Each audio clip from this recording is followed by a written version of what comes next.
Good evening again. So I'm going to formally start this evening's program.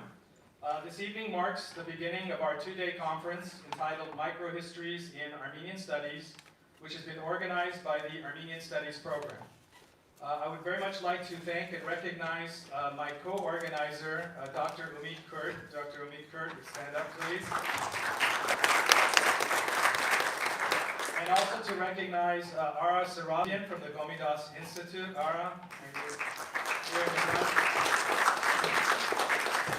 And the reason that I'm recognizing both of them is that we've been working collaboratively, and we've held already 3 major conferences here at Fresno State. And then as one of the really requirements of now what I want to do with conferences is to publish the works. So we've published three of those conferences as books. And Ara has been instrumental as the main editor in the Gomidas Institute, and then Umid and I have helped him with editing as well, and we published it. And if you're interested in those books, you can follow that on our website. Also tonight, I want to thank the Florence Elaine Humperson Memorial Fund for the support for the conference. And some of you remember that in 2023, early 2023, we received a generous bequest of more than $450,000 from the Florence Elaine Humperson Memorial Fund for the use of the Armenian Studies program, for conferences such as this, for lectures, for all different types of activities. And that's the type of support that makes our program so prominent, is because we have the community, which is you, coming and participating and engaging with the university. And I think that's one of the key parts that we try to do with our lecture series. Tonight, as all of you are aware, the events in Artsakh have unfolded very quickly, and today the people of Artsakh are facing a difficult and very dangerous future. I'm not going to speak about it because I think all of us feel that pain and sorrow and know what's going on, but I have the pleasure tonight to introduce our president, the president of Fresno State University, Fresno State, Dr. Saul Jimenez Sandoval, who is going to make a statement about the situation in Artsakh. And you know, it's something that's important for us because Armenians need the support of not only our own community, but obviously the larger community. And since the Armenian Studies program is part of the university, it is so important, and I want to thank him even before he speaks, that he's taken the time to come here tonight to address you. We're going to video it, and then I'll post it and send it out on our email and our social media. But let me tell you a little bit about our president. Fresno State President Dr. Saul Jimenez Sandoval has roots in Fowler, California. And some of you are new to Fresno. Fowler is a small community about 10 miles south of Fresno, and it has an Armenian church, St. Gregory Armenian, the Illuminator Church, St. Gregory the Illuminator Armenian Church. We actually have Father, the priest of the church here, there, Gomidas Zorabian. Would you raise your hand too? Yes. He is here. He's also from Fowler, so we have that Fowler connection. Dr. Jimenez Sandoval has made a commitment to the region and higher education as part of his personal mission to promote the region's economic and cultural ascendancy. He has previously served as Dean of Arts and Humanities before his appointment as Provost and Vice President of Academic Affairs in 2019. And in May of 2021, he was appointed President of Fresno State. That's such a brief encapsulation of a very long resume of our president. However, for again the Armenian community, he's been a staunch supporter of our program and also of the community in general in so many ways by his outspokenness, in the sense that wherever he goes, he talks about our community. He talks about the genocide monument on our campus. And in 2019, he had the opportunity to visit Armenia with our Associate Dean, Dr. Sergio Laporta. Dr. Laporta, would you raise your hand as well, over there? Many of you know, of course, Dr. Laporta not as the Associate Dean, but for many years the Berberian chairholder of Armenian Studies, but now has been taken into a new position as an administrator, as the Associate Dean. And he was in Armenia. We actually took a trip to Armenia with students, and then Sergio and his family stayed longer, and then the president and his family actually visited Armenia.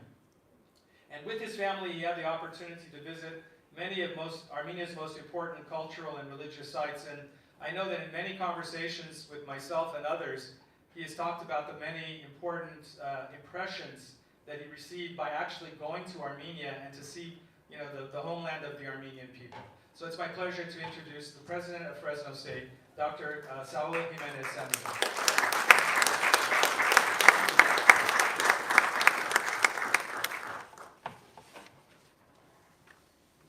Thank you, Barlow, for that introduction, and it's really nice to see all of you here today. I'll start by recalling the trip to Armenia that my family and I made in 2019. I remember arriving at Yerevan, and I remember asking Dr. Laporta, where's the center of the city? I want to go see the center, because most ancient cities have a center where you see the really old buildings and where you see this ethos of the country that's pulsating right there. And I remember his taking us there, and I didn't really see a center. And I asked him, why is Yerevan so different from the other cities? And he said, well, there was an earthquake, and after the earthquake, Yerevan was rebuilt, and it's mostly a modern city. And after that, we stayed there for 12 days, and we did probably about like 9 trips throughout the country. And throughout these trips, I began to see this soul, this ethos of who Armenia really is. It was not in Yerevan for me. It was in these old churches carved out of the sandstone in very remote areas. It was in Materatan, where you saw these incredible ancient manuscripts of the Armenian people enshrined in the beautiful, amazing alphabet that you so cherish so much. It was in the bread, it was in the food, it was in the people, it was in the faith of the Armenian people. And that's really where I saw this very ancient faith really come to light, really come to be alive and breathing. So it's not a monument per se in the center of a city. It is this spirit that permeates the region. It's this notion of being, is this identity, is this culture, is this people wearing their alphabet, an A or a B or whatever it might be, right, illuminated as well. So that's what I gathered from that. As many of you know, I grew up in Fowler.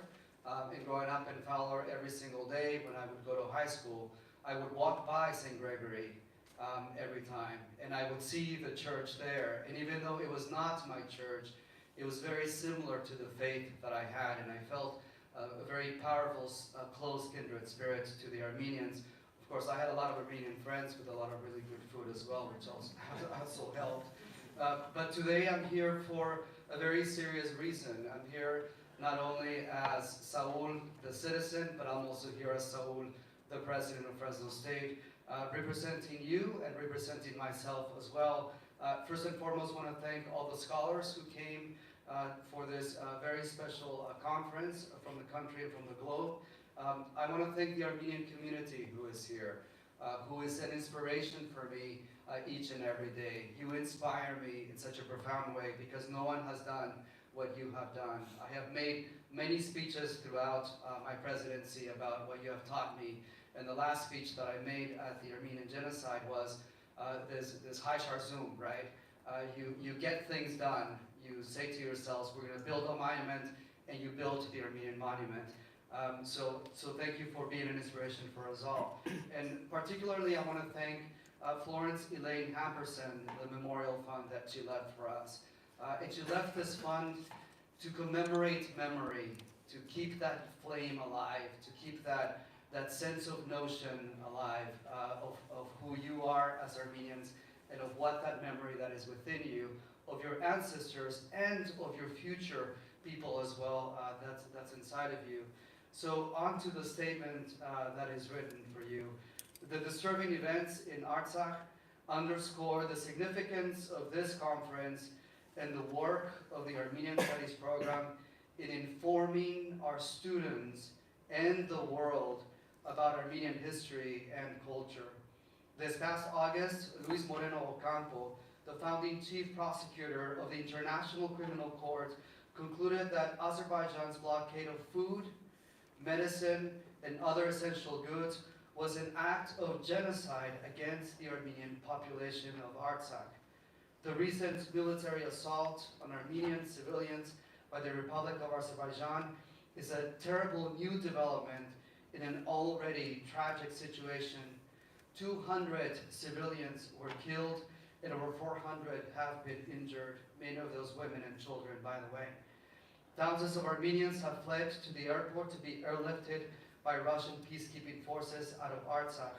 Yesterday, September the 21st, we celebrated the 30th anniversary of the independence of the Republic of Armenia.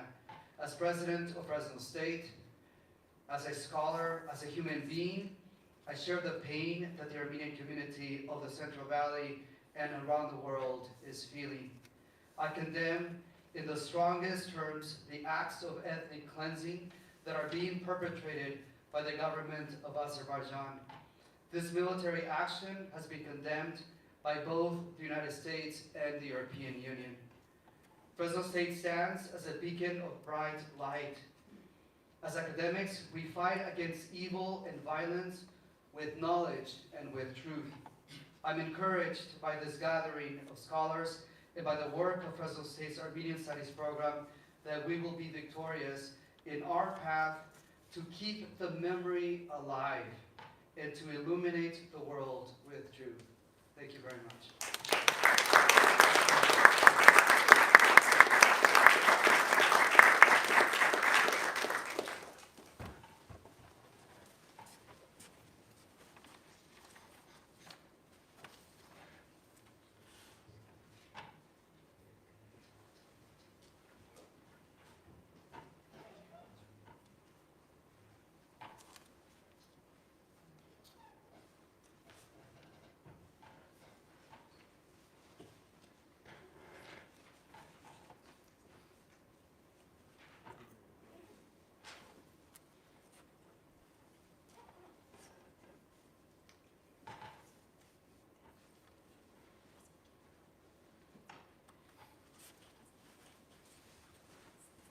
So just to tell you a little bit about the evening that we're going to have several speakers, and typically at a conference, the speakers don't give you the full paper that they're producing. So we're going to have a keynote speaker, and I'll introduce him in just a moment. The keynote speaker will, in a sense, set the tone for the entire conference in terms of giving an overview, a specific topic, but then also looking at these micro-histories that we're talking about. And then tonight we're going to have 3 speakers. Each will speak about 20 to 25 minutes. And then at the end of the evening, you'll have a chance, if you have questions or comments, to interact with our speakers. And that's the same format that we'll have tomorrow when we're over at the Smith Camp Alumni House. So I'm going to introduce our first guest. I left the paper that I did, so I'm just reading it a little bit over here. Our keynote speaker tonight is Dr. Hans-Lukas Kieser. He's a historian and an Australian at the Australian Research Council Future Fellow at the University of Newcastle's Centre for the History of Violence. And his research focuses on the demise of the Ottoman Empire, marked by the First World War. And his work is essential to a better understanding of the present-day conflicts in the Middle East. So here we have it, right? So we have something going on in Artsakh. We want to know why. Everyone asks the question, why? And his research helps to understand that, because he believes that today's problems are directly related to unresolved questions of the past. And his exploration of this issue began when he was a young student of history in Basel, Switzerland, and it was here that he encountered refugees from crisis-ridden Turkey after the violent military coup of 1980.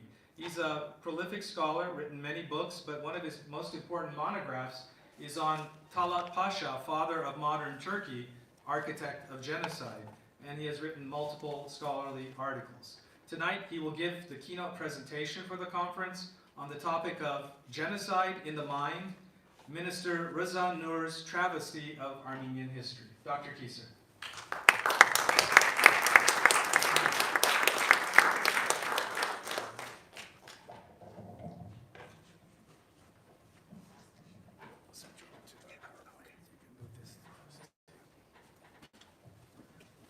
Good evening. Thank you for inviting me for this keynote and for the generous introduction by Pavlov. I'm happy to start this evening on and this conference on microhistories. Microhistories both in Armenian studies in general, but in particular also of the Armenian genocide. Microhistories attempt at asking big questions in small places. That is within a limited, manageable framework. Social history has begun to use this approach of microhistories, small histories, translated from Greek, since the 1960s and has seen good results. In the field of the Armenian genocide studies, I consider the flourishment of microhistories as a sign of maturity. We do no longer feel quasi-obliged to ponder again and again the big picture of late Ottoman history, because of denial, of course. We can now do justice to individual situations, or more justice, and concentrate on seemingly small topics. We do not fear to miss larger contexts, or not being able to connect with such larger contexts. At this conference, we are so fortunate to listen today and tomorrow to various microhistorical studies in the wider field of Armenian genocide studies, but Armenian studies. The focus of my micro-historical talk now is neither a perpetrator, at least in the direct sense, nor individual victims or a place of massacre. It is the political, historical thought, especially regarding the Armenians, of Dr. Rezanour, a prominent leader in the early Ankara government. Moreover, a specific place, the small Swiss town of Lausanne, smaller than Fresno, and a specific time and event, the Lausanne Conference in 1922-23, take center stage in this presentation. Pointing the spotlight on a specific place, event, time frame, person, and particularly one of his writings, I will do what I will do now. This may well be considered an exercise in microhistory, in particular intellectual microhistory. It is, however, also macrohistory, in the sense that Rezanour represents a whole political cohort who founded and established Turkey's Republican government from 1920 to 23, you know, the 29th of October is then the exact centennial. The strong point of microhistory is that it sheds light on macrohistory, but that it does this in very concrete ways. It thus succeeds to escape overly general terms in historical approaches.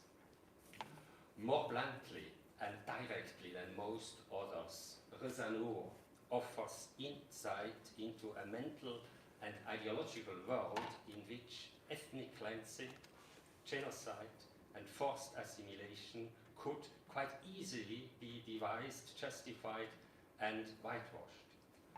Parts of his rhetoric are still sadly topical. Noor made violence against Armenians a norm, normality, even triviality, as, according to what he, a physician and surgeon by profession, considered to be laws of history and nature. We move now really to the dark side of human thought.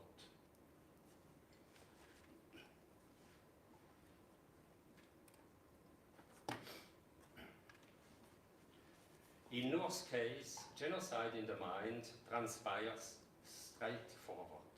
Example given from the following lines that he wrote at or before the 1923 Lausanne Conference. You can read it yourself, just 3 lines. The Armenian had remained like a malign tumor in our body, needed to be removed by a surgical operation. We Turanians, we are Anatolia's pure, unmixed population. Replace Armenian by Jew and Turanians by Aryans, and we face Nazism. After introducing some late Ottoman context and Nur's role during the establishment of the new state in Ankara, we will have a closer look at his writings before and during the heyday of his political career. One of his several unpublished manuscripts is Ermeni Tarihi, History of the Armenians. I will particularly touch on this 580 pages text and on its corollary, Türk Tarihi, History of the Turks, which is even much more voluminous. Ermeni Tarihi is a repulsing but eye-opening read that seeks to prove the racial, biological, cultural, and political inferiority of Armenians and Jews. At the end, I will ask, what does our micro-approach to Nur mean for Armenian studies, genocide studies, and for post-Ottoman Turkey? What does it mean for a repaired history? By repaired history, I mean a history without the distortions by actors who not only acquired power by using mass violence, but also rewrote history, and thus heavily impacted on international public and academic history. Political scientists consider Nur the main link between late Ottoman, post-Ottoman Islamic pan-Turkism or Turanism. Turanism is the ideology of a superior Turanian race and of its early historical greatness to be restored and be brought to a quasi-eschatological modern climax.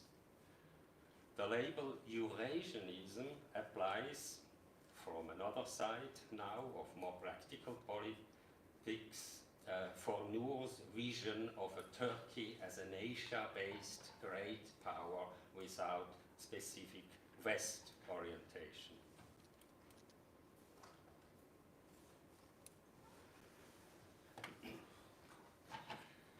You see Nur on this. See him here, and you see him here as well. He was a co-founder of the Ankara government in 1920 and several times a minister. He negotiated Ankara's friendship treaty with Moscow in 1921, so that was also when Artsakh was made a part of Azerbaijan. He was the deputy head of the Turkish delegation to the Lausanne Conference in 1922-23, alongside İsmet İnönü.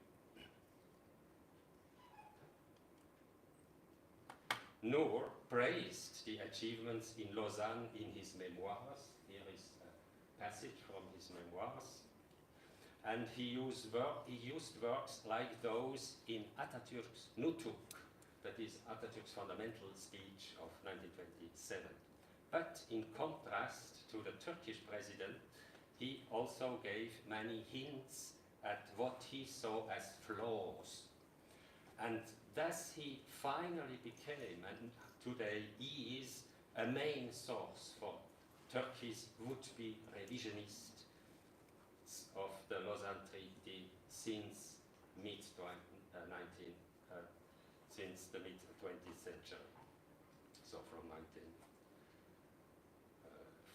the multi-party government when it was more possible to speak out on Turkey than it was possible under the party state of the Kemalists. The years on the cusp from the Ottoman to the post-Ottoman era were the high point of Nur's political career. He was a leading figure in a large cohort of hardliners. 5 years older than İsmet İnönü, he was the senior figure in Ankara's delegation to Lausanne, both by age and diplomatic experience.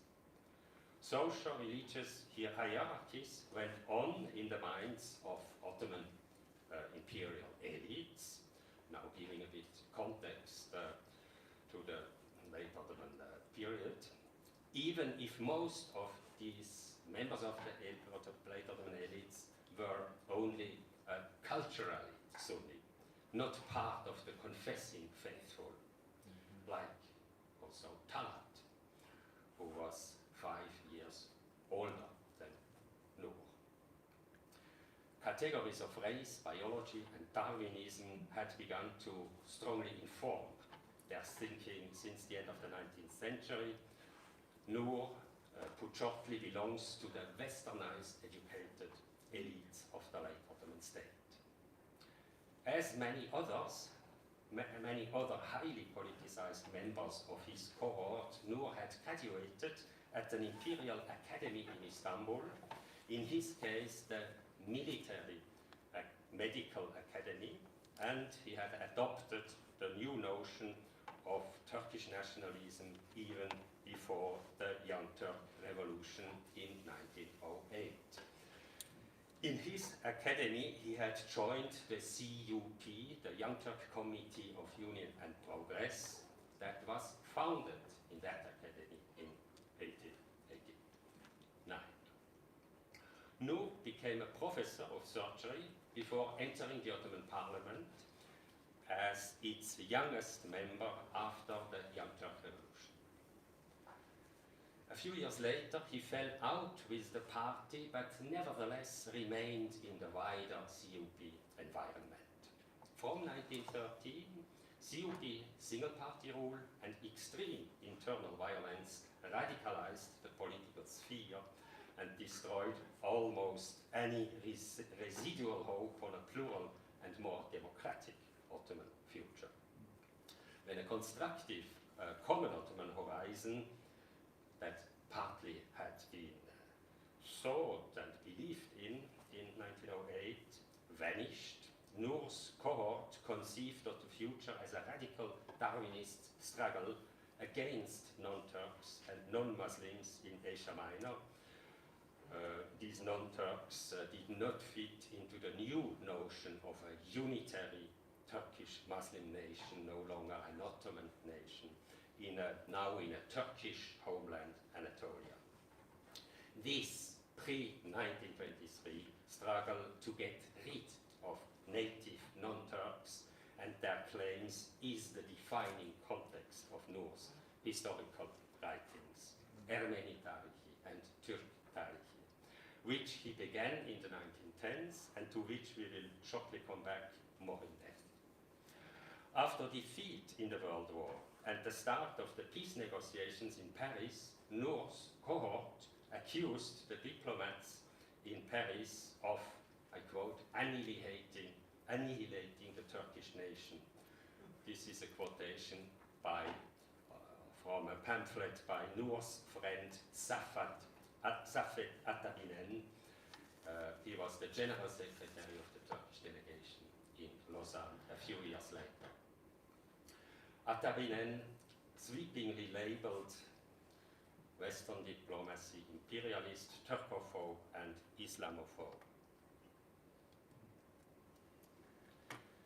In their pamphlets, most of this founding cohort of Turkish nationalists denied, belittled, or even ridiculed the crimes of the CUP regime against minorities. Many of these pamphlets are in Swiss libraries because many of them were written in Switzerland and even printed in Switzerland by exiles or agents coming after defeat to Switzerland.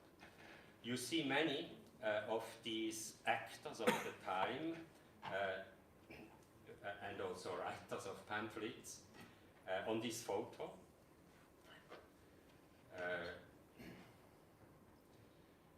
And most of those you see on this photo remained for 2-3 decades in leading political, diplomatic, or journalistic or academic positions in Turkey. not Nur, we will come back to this. Abrahamyan, so Nur's friend, was particularly productive in writing pamphlets, and as I said, was then also the number 3 in Lausanne for the conference in Lausanne.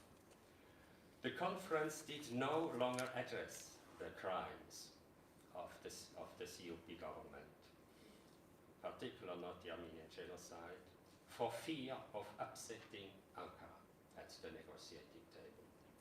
The hawkish majority, led by Nur, the vice chief, alongside the chief Inönü, Ismettin Pasha Inönü. This hawkish majority, led by Nur of delegates in Lausanne, did not refrain from threatening several times with renewed war. Just read the documents, the minutes, and also many other documents on the conference. Gazi Kemal, later Atatürk, and his close circle understood better than the vocal hawks that they could, however, not secure power if they did not compromise to a certain extent with key interests of Britain and France, the main opponents at the negotiating table. They represented Western Europe's aging national empires, both mandatory powers also in the Middle East and colonial powers worldwide. Ankara's press mirrored hawkish voices and the trust in force to solve or rather crush problems and challenging questions,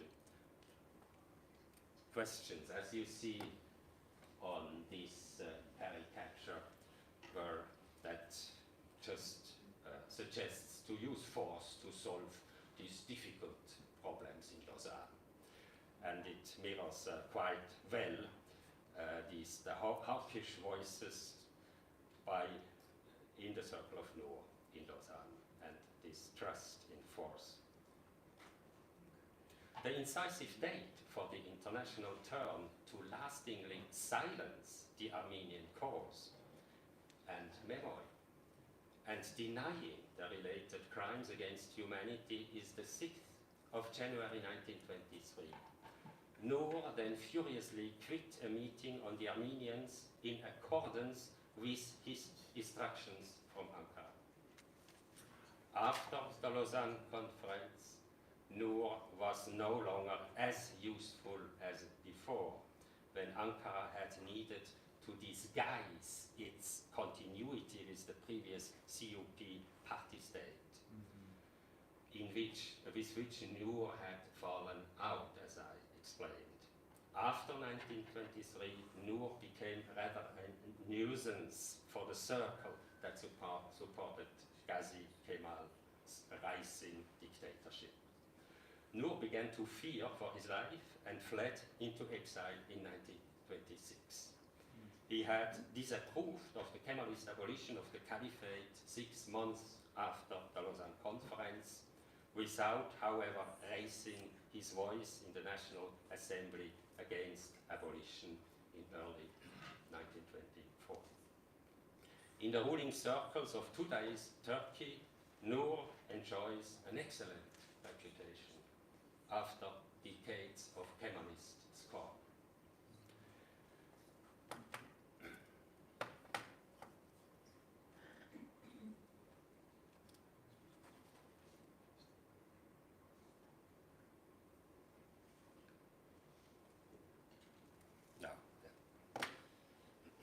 Ermeni Tarihi is a manuscript deposited in Berlin's Preußische Staatsbibliothek and has hitherto never been studied. It is in Ottoman language and in handwritten Ottoman script. It is all in all a grossly anti-minoritarian, especially anti-Armenian and also anti-Jewish pamphlet. But it claims scholarship, has footnotes, and a long bibliography with many Western works. It insists on giving Western references to document its claim. Nur feared non-Turks in Anatolia as competitors that needed to be recognized in their evil character and be removed. As he states in his preface, you see it on the slide, it's nearly a full translation, Armeni Tarihi should serve to prepare in this sense the mind of the Turks. Throughout his texts, Nur points to Armenians, but often in one breath with Jews. For Nur, both these peoples deserved persecution, massacre, exile, and calamity throughout history because of alleged racial defects, lack of military virtues, and treachery, alleged treachery. Dozens of pages of Armeni Tarihi emphatically apply this rationale to the Armenians in 1915.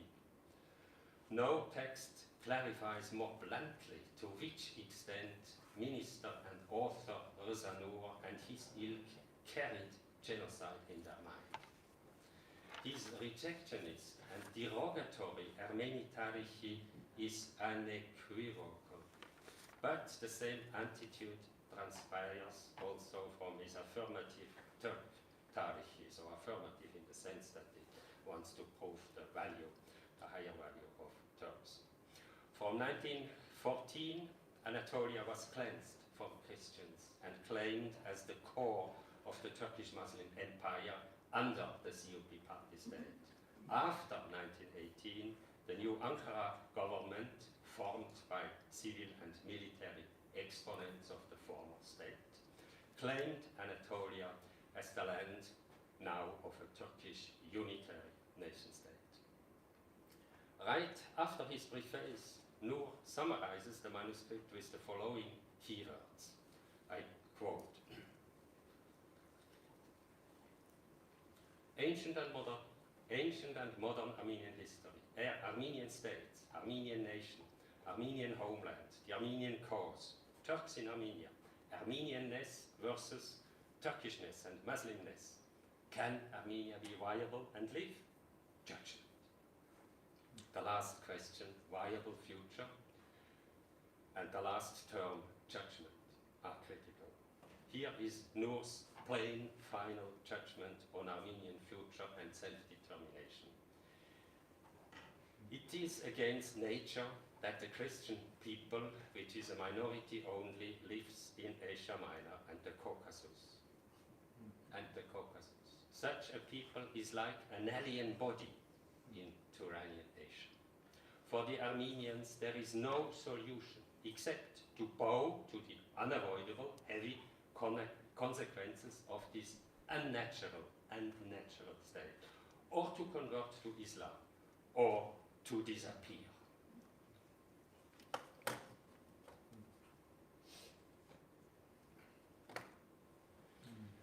Nur's text is about coming to the pre-existing judgment that all non-Turks in Asia Minor, but first and foremost the Armenians, were invaders since the antiquity, unlike Turanians or Proto-Turks, the righteous autochthonous race, as in Nur's ideology. In his rather imperious address to the UN on Tuesday, the Turkish president reflected this ideology when talking of one nation and two states, Turkey, Azerbaijan, and their ancient civilization in the South Caucasus. These peoples, that is the non-Turks, non-Turanians, came to us from other countries and remained as foreign bodies in the Turkish race. You'll see all these quotations on the slide. According to Nur, the Armenians had migrated from northern Greece to ancient Anatolia and had absorbed in one Jewish tribe expelled from Palestine. Nur presented Armenians like Jews, you see also a few passages here, a small, rootless people of bad character who were at the wrong place wherever they lived. Armenians are restless, like the Jews. Both peoples are obstreperous and of evil character.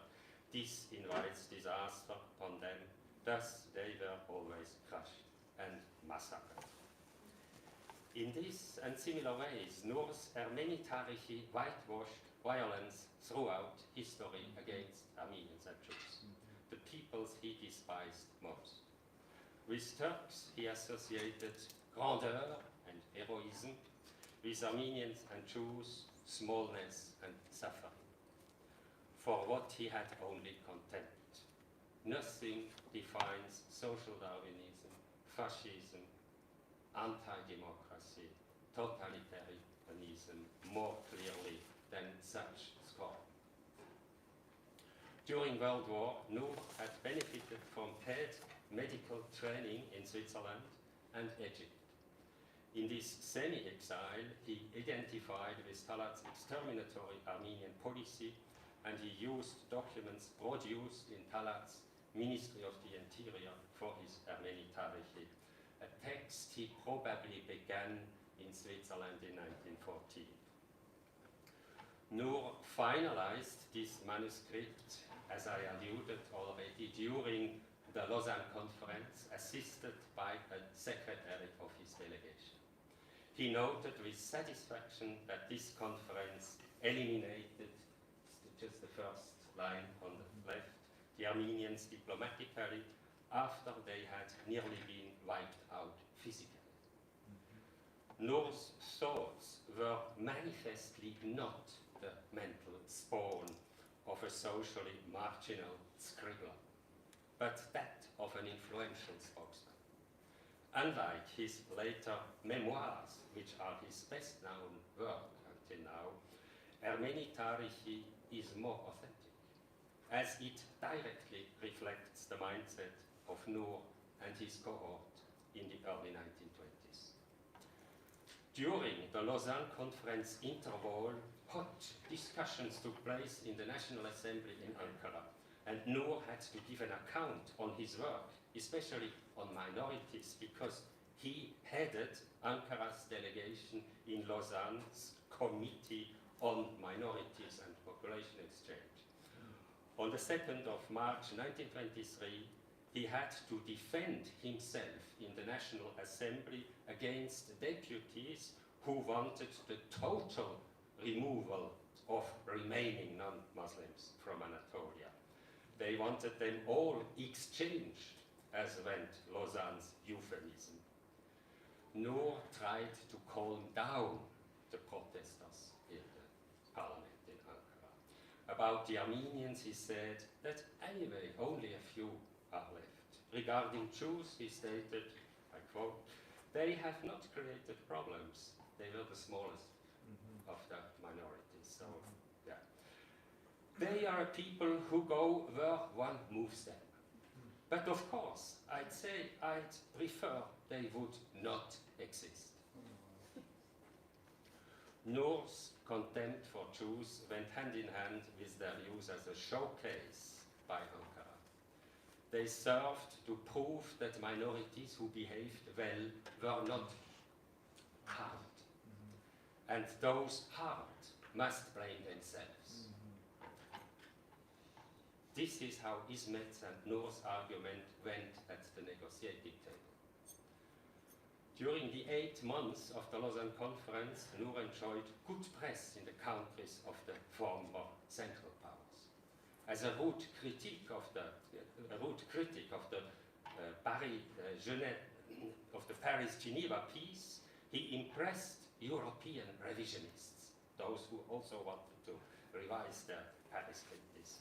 They took to heart not only the pioneering Turkish example of revision of the Sèvres Treaty and of Western appeasement, as it resulted from Lausanne and then finally culminated in the Munich betrayal, 1938, but they also took to heart Ankara's radical nationalist policies before and after Lausanne.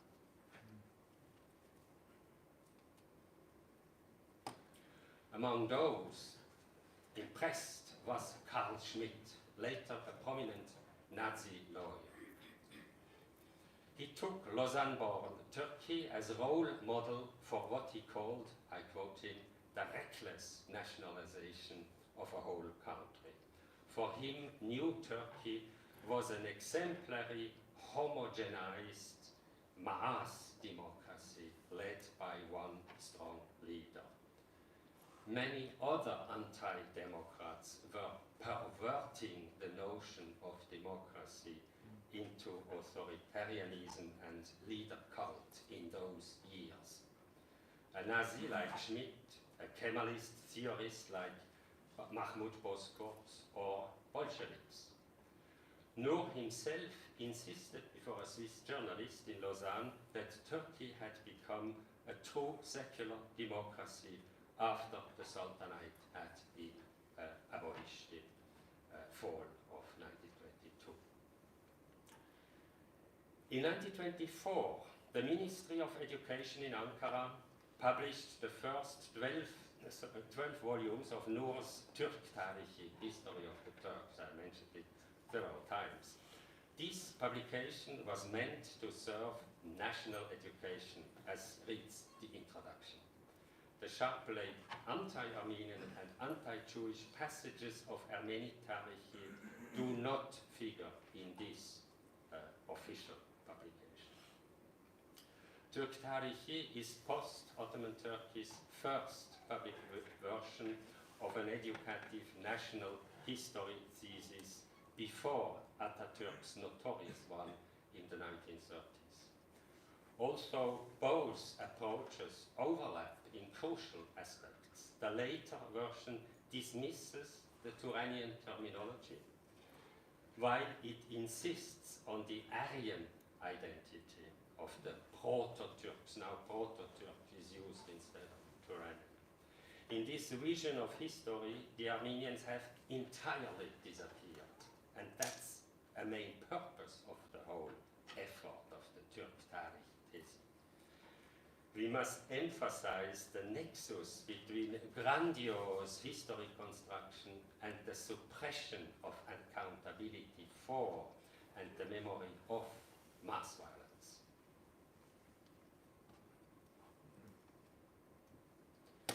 Like Nur, Atatürk insisted on Turkish autochthony in Anatolia and the argument that by removing the non-Turks, the Turkish nationalists had restored what was rightful in the light of pre-ancient history.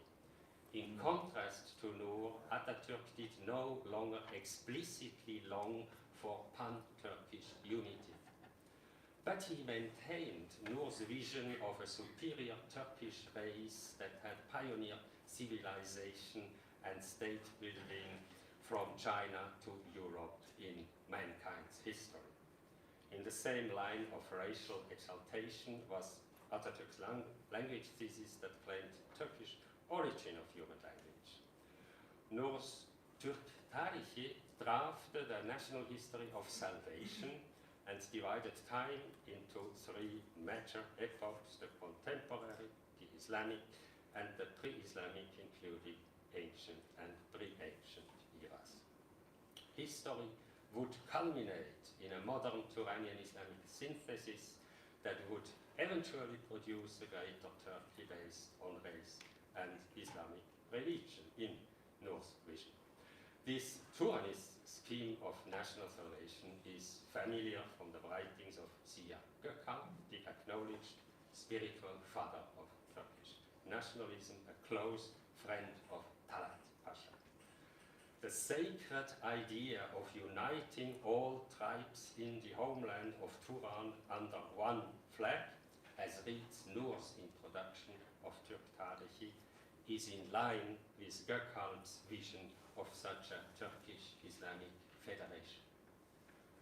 Atatürk's racial historical thesis, on the other hand, rejected Islam altogether.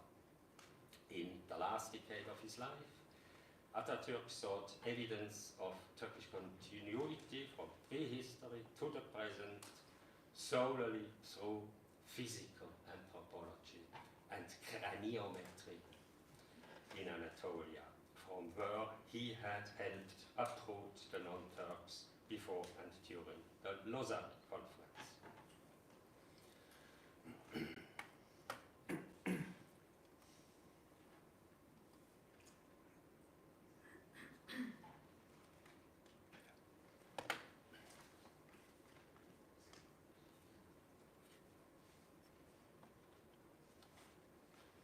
I come to the end.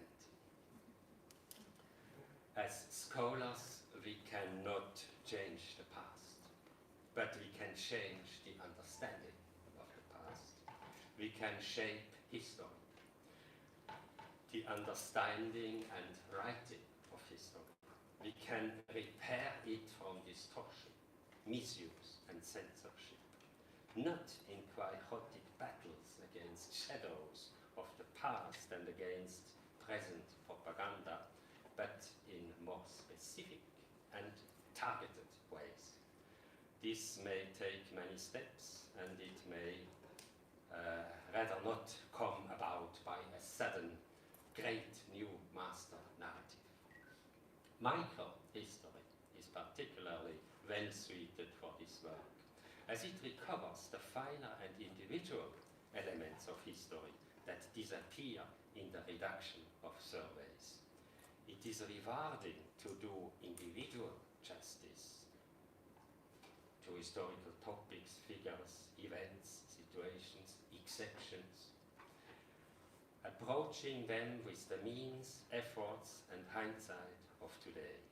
It is meaningful to gather the elements that did not make it to the surface of dominant narratives, like, for example, that statement by Dr. Nihat Reshad Belger, a member of Ankara's delegation, who said to members of the sidelined and silenced Armenian delegation at the end of 1922, for insider Turks, the failure at Lausanne has not eliminated the righteousness of the Armenian claim. Yes. And that's Cartesian, who has brought us this quotation from conversations with Dr. Nihat Reshad Belger and Cartesian. Cartesian was an important member of the Armenian delegation, led by Gabriel Boradungian. So this is like a micro-historical particle picked up at the margins of the Lausanne Conference, on the level of an intimate, albeit politically impotent dialogue at the time. It nullified the hardline discourse of Noors and consorts, which then won the day for very long. For us historians, these and similar elements feed alternative, overarching approaches. They encourage and enable us to confront the greater challenges such as Noors' suprematist racism, distortions, and confusions. He was a confused one. It is among the noblest tasks of our profession to take stock, to analyze, to break down, clarify, and overcome the dark sides and dark thoughts of history, especially those which are still functional. I thank you.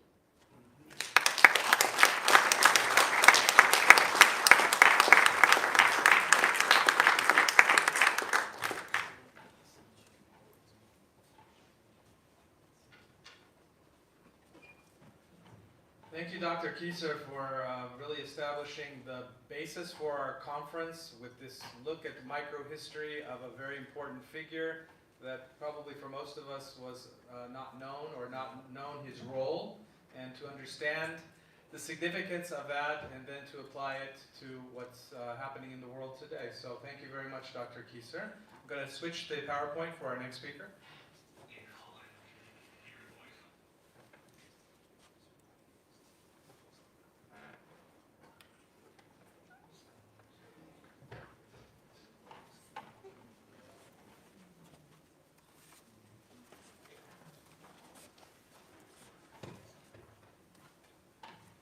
Our next speaker is going to be Dr. Victoria Abrahamyan, who is joining us from the University of Neuchâtel in Switzerland. She came from Switzerland for our conference.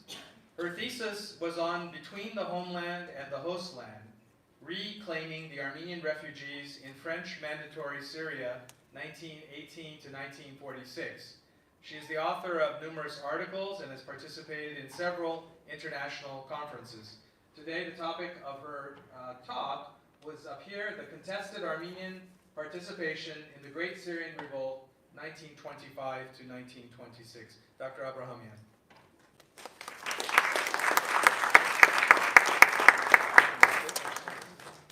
We're going to make it very close. Very close. You have to just speak right into it. Okay, and then this is great. Good evening, everyone. First of all, I would like to thank the organizers for inviting me. It's a great honor and a pleasure to be here today. So my talk today is titled The Contested Armenian Participation in the Great Syrian Revolt, 1925-1926.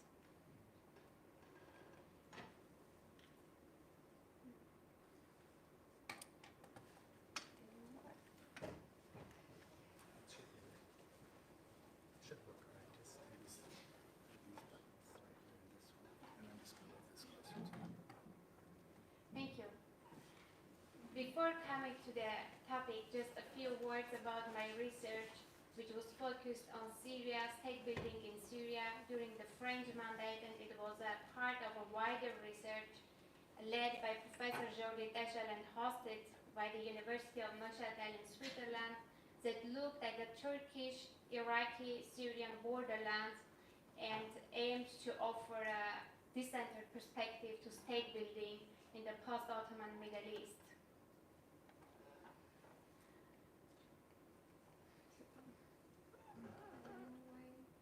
Pointed at the... It's okay.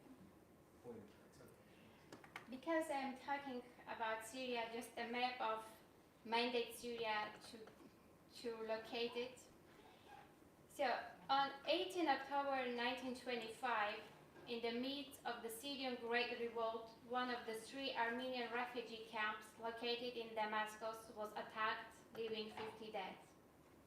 The attack happened just hours before the bombardment of Damascus started by the French forces in an attempt to contain the revolt. It lasted for 48 hours and is considered the most destructive and brutal destruction in colonial history. So most Western sources would later report the Armenian camp incident in 1 or 2 brief sentences explaining that it happened to punish Armenian refugees who were recruited in large numbers by the French troops and participated in punitive actions against the Syrian rebels. On your screen you see a few of quotations, including in recent works. Such a representation ultimately placed the entire refugee community sided with the French imperial power and suggested a logical Muslim hostility towards the incoming Christian refugees. In these works, Armenian refugees are reduced to mere victims with no agency and usually portrayed as a homogeneous group, the Armenians. In other studies, especially communist-oriented scholarship, both Russian and Armenian language, the camp episode is not mentioned at all. Another controversy arises from the fact that most Armenian sources in fact deny the existence of any Armenian armed units.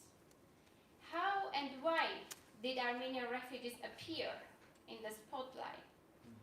Did they participate in this revolt? If so, were they sided with the rebels, the French, or both? What was the reason for the Armenian refugee camp attack? Were the diverse refugee segments who were divided along congregational and political party lines able to have a united stance vis-à-vis the revolt?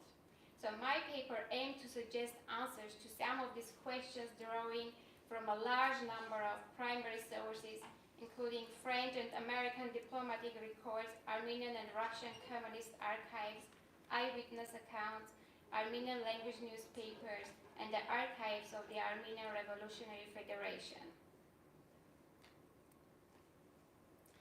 The Great Syrian Revolt, as it became known, broke out in July 1925 as a local uprising of the Druze inhabiting the Jebel Hawran region of Syria, 120 kilometers southeast of Damascus.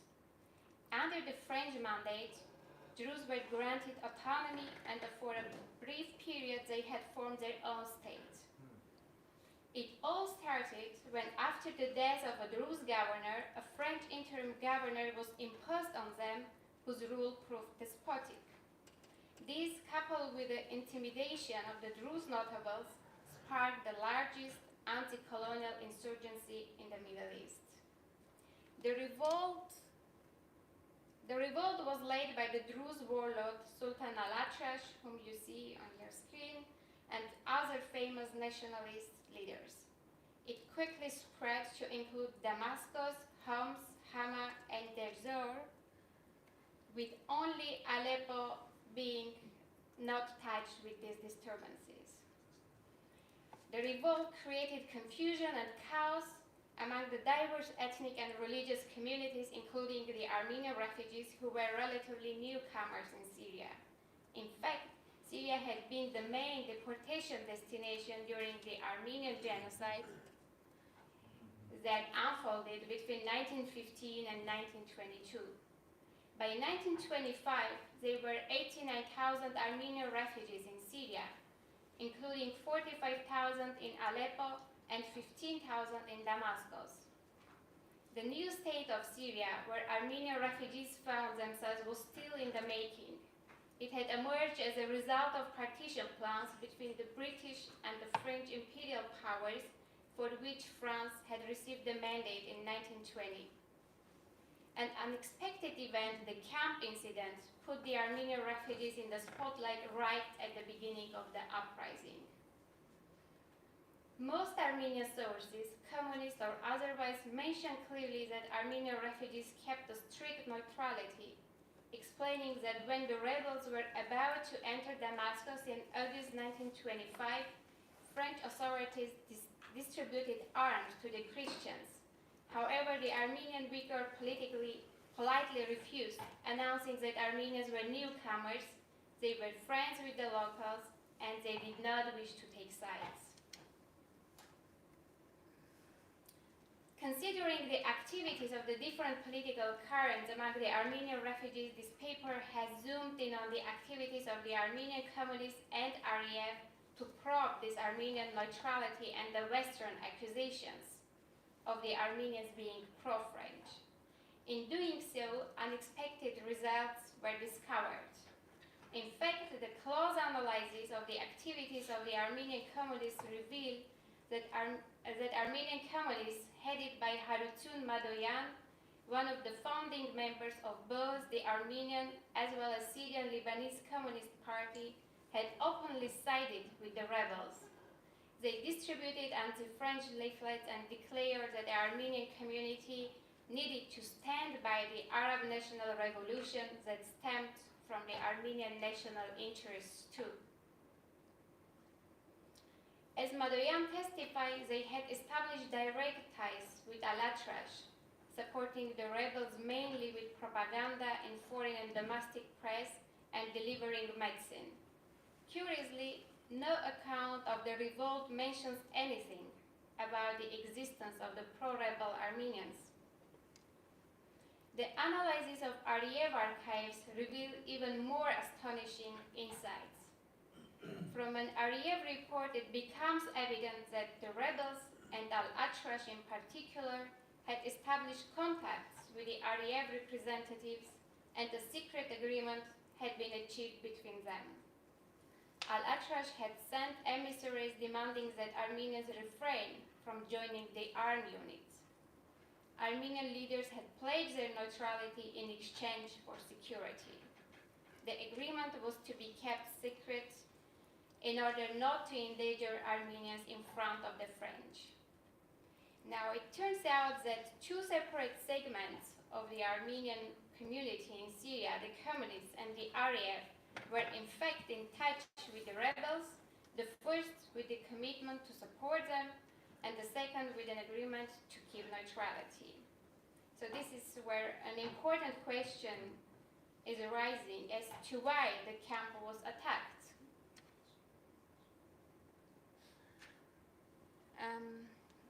On your screen, you see the hanging and the scene in Damascus Martyrs Square just the day before the attack.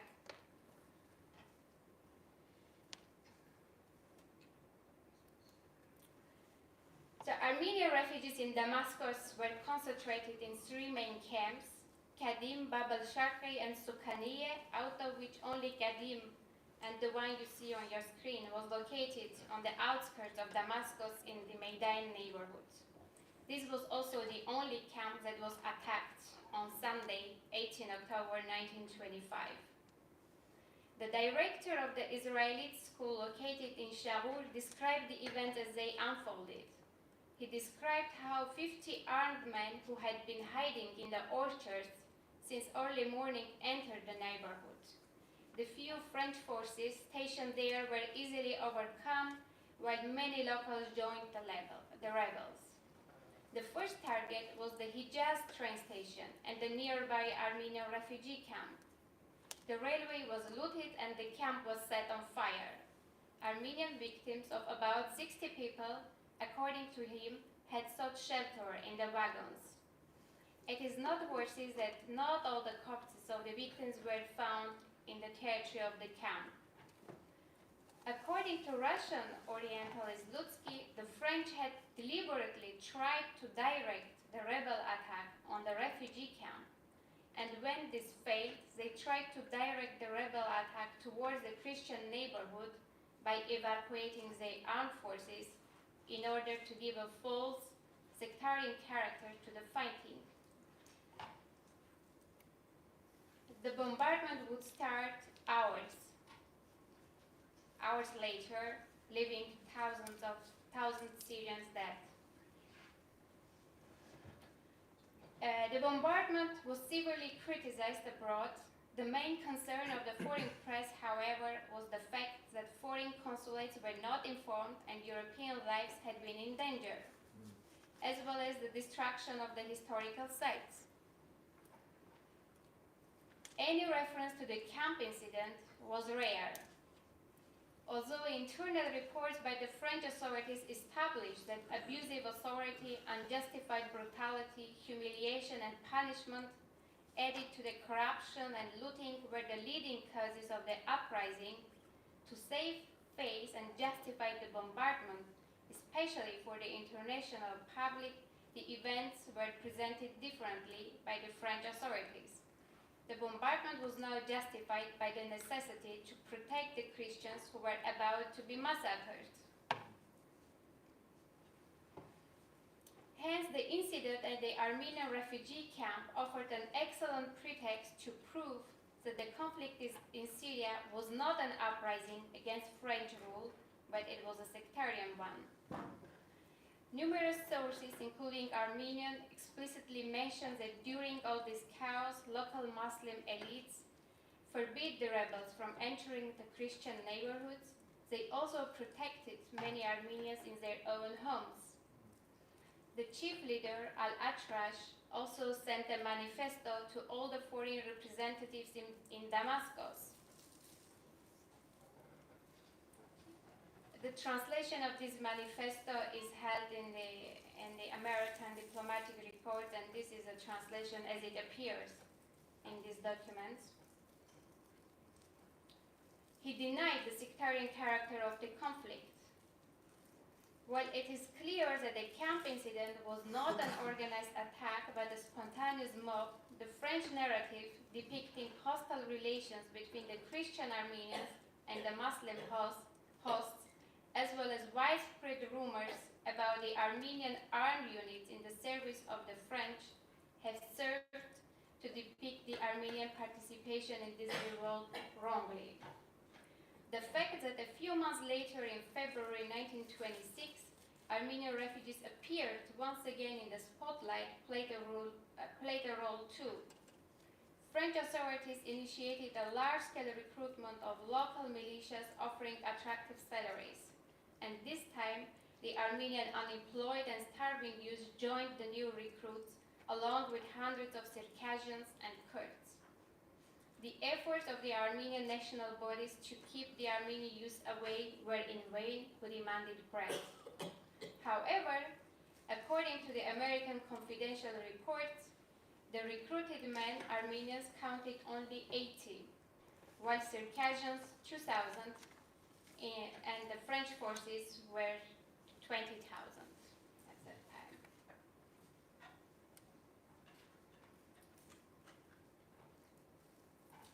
Talks about the Armenian armed forces went into circulation especially after this open recruitment.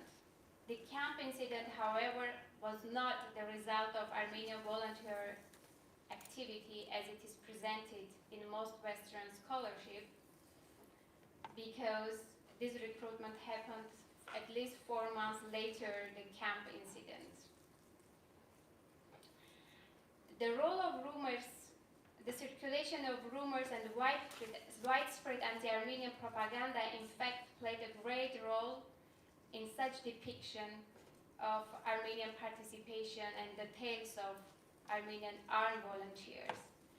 The role of the rumors was so great during the entire revolt and beyond that even the American consul of Damascus complained that the rumors had become scarce. A total news blackout prevailed in Damascus and communication reverted to the old standby of rumor. Ariev reports documented many rumors about the Armenians. Here are some of them.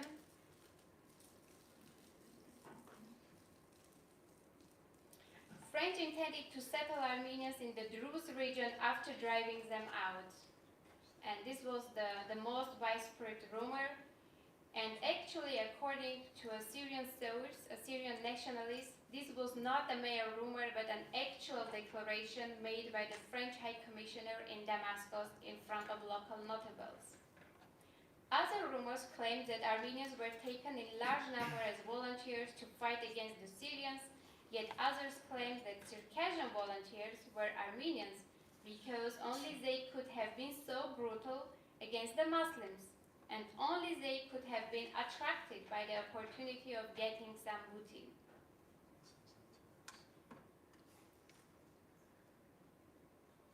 Another finding of this paper suggests that regional and global events played a significant role in the creation and circulation of anti-Armenian propaganda in Syria, which was done by 3 distinct external players: Moscow, Turkey, and Syrian-Palestinian Congress. In the first case, it was the renewed hostilities between the Ariev and Moscow. Moscow blamed Ariev for being a powerful instrument in the hands of the imperialists to fight against the Soviets. Soviet leaders accused Ariev of having recruited Armenian volunteers to fight against the French flag, against the local Syrians who fought for their national liberation. Articles appeared in the press in Soviet Armenia, also in Tbilisi, reporting the death of 600 Armenian volunteers and 40 French officers in Jabal al-Druz in August 1925 in order to discredit their age-old political rival, the Ariev. Soviet authorities were greatly aided in their efforts to discredit the Ariev by Turkey, which deployed propaganda and backstage diplomacy to influence the events in Syria to its own advantage. An investigation revealed that such articles were first printed in the Turkish press before appearing in the Soviet press. Rumors, however, about Armenian units deployed on the Syrian-Turkish border were a regular topic in the Turkish press well before the revolt. This aimed to incite the Muslims against the Armenians and convince the Syrians that it was the Christian Armenian refugees who sustained the unwanted French mandate. The third actor spreading rumors and anti-Armenian propaganda was the Syrian-Palestinian Congress, which submitted several accusations to the League of Nations. In fact, this body financed the revolt, and it was composed of anti-Mandate partisans, some of whom had close ties with Turkey and favored Syria's unity with Turkey. To conclude, so by utilizing a large corpus of primary and secondary literature, especially Armenian language sources, this paper put the Armenian refugees at the center of the analysis, treating them as historical actors instead of victims. The findings of this paper are numerous. First, it challenged the depiction of the Armenian refugees as a homogeneous community, instead by introducing the diversity of the actions and reactions in the refugee community vis-à-vis the revolt. This paper has suggested that it was impossible to label the entire community one-sided. Second, by showcasing the activities of the pro-rebel Armenians, this paper has challenged the Western depiction of the Armenian refugees of Syria as convenient tools in the hands of French colonialism. This paper has also demonstrated that French representation of specific events favored sectarian interpretation to serve their own political goals. In this case, this was the camp incident to justify the bombardment of Damascus. Fourth, other than the camp incident, there was a second episode, the February 1926 disturbances, which were accompanied by large-scale anti-Armenian propaganda. Considering the scale and proportions of this last episode, this paper has suggested that this particular episode has served as the basis for Western observers and scholars to claim that the camp incident of October was the result of claimed activities of the Armenian armed volunteers, whereas the findings of this paper suggested the opposite. Fifth, this paper has also demonstrated the significance of newspapers and rumors in fermenting anti-Armenian sentiments in Syria. By tracing the origins of these rumors beyond the local context, connections were found between the circulation of anti-Armenian propaganda and the powerful external players who interacted in the Syrian space, each pursuing their own political objectives. These actors were Soviet authorities, Moscow, Turkey, and the Syrian-Palestinian Congress. This paper has suggested that the wider RDF-Soviet confrontation was an important factor. The tales about armed Armenian volunteers recruited in large numbers by the French, although originated from Turkish sources, were widely publicized by the Soviet sources. What the Soviets could not foresee was the theoretic cost among the Syrian nationalists and the wrong impression it gave the entire Armenian population.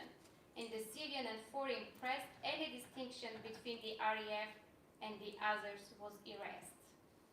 It is only through the integration of all the players and all the layers from local to regional and global that it becomes possible to comprehend why Armenian participation in the Syrian revolt, even now, a century later, still remains wrongly depicted in Western historiography, begging for a revision.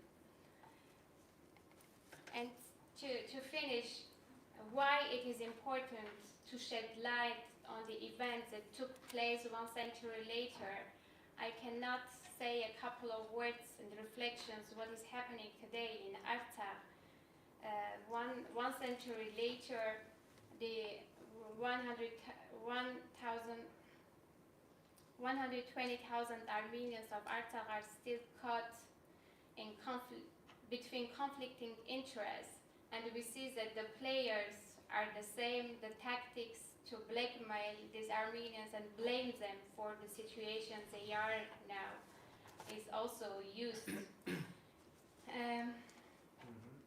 And we can see that as it happened for the camp incident, there was silence, and today, meanwhile, it's also the world is watching silently.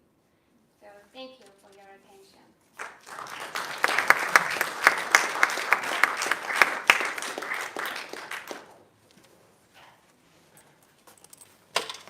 Thank you, you, Dr. Abrahamyan, for again providing insight and a microhistory of the greater Syrian revolt. And I think, again, it just illustrates the richness of Armenian history, and there's so much to be studied, and these talks are giving us some insight into that. I'm going to invite my colleague, Dr. Hagop Ohanessian, who has been teaching here at Fresno State for the past 10 years. He is going to introduce, come on up, Hagop. Yeah, he's going to be introducing our next speaker. As I said, Dr. Ohanessian has been teaching in the Armenian Studies program for 10 years. He teaches our courses in Armenian Studies, Introduction to Armenian Studies, which is Armenian Studies 10, and he also teaches courses in Armenian 148, which is Masterpieces of Armenian Culture. And our program has been strengthened by his presence these past 10 years because it's very difficult to do things by yourself. So it's always been a pleasure to work with him, and he's been a great colleague. So he's going to introduce our next speaker, Ara Sarafian.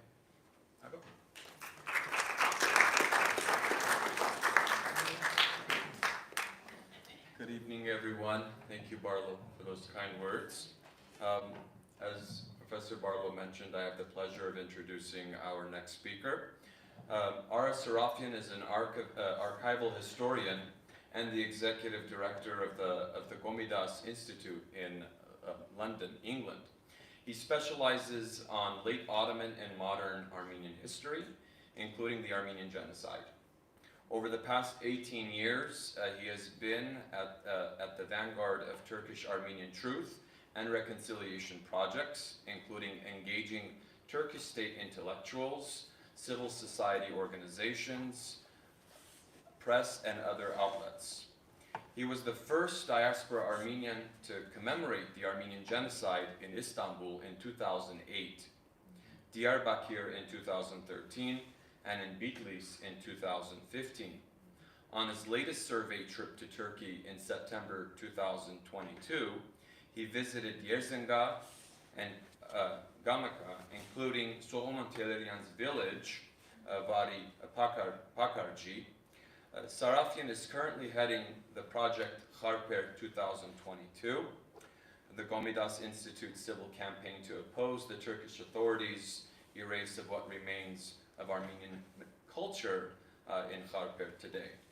Ara Sarafian's talk will look at Levon Jigian's Leslie A. Davis and Armenian resistance at Morenik in 1915. Let's welcome Ara Sarafian.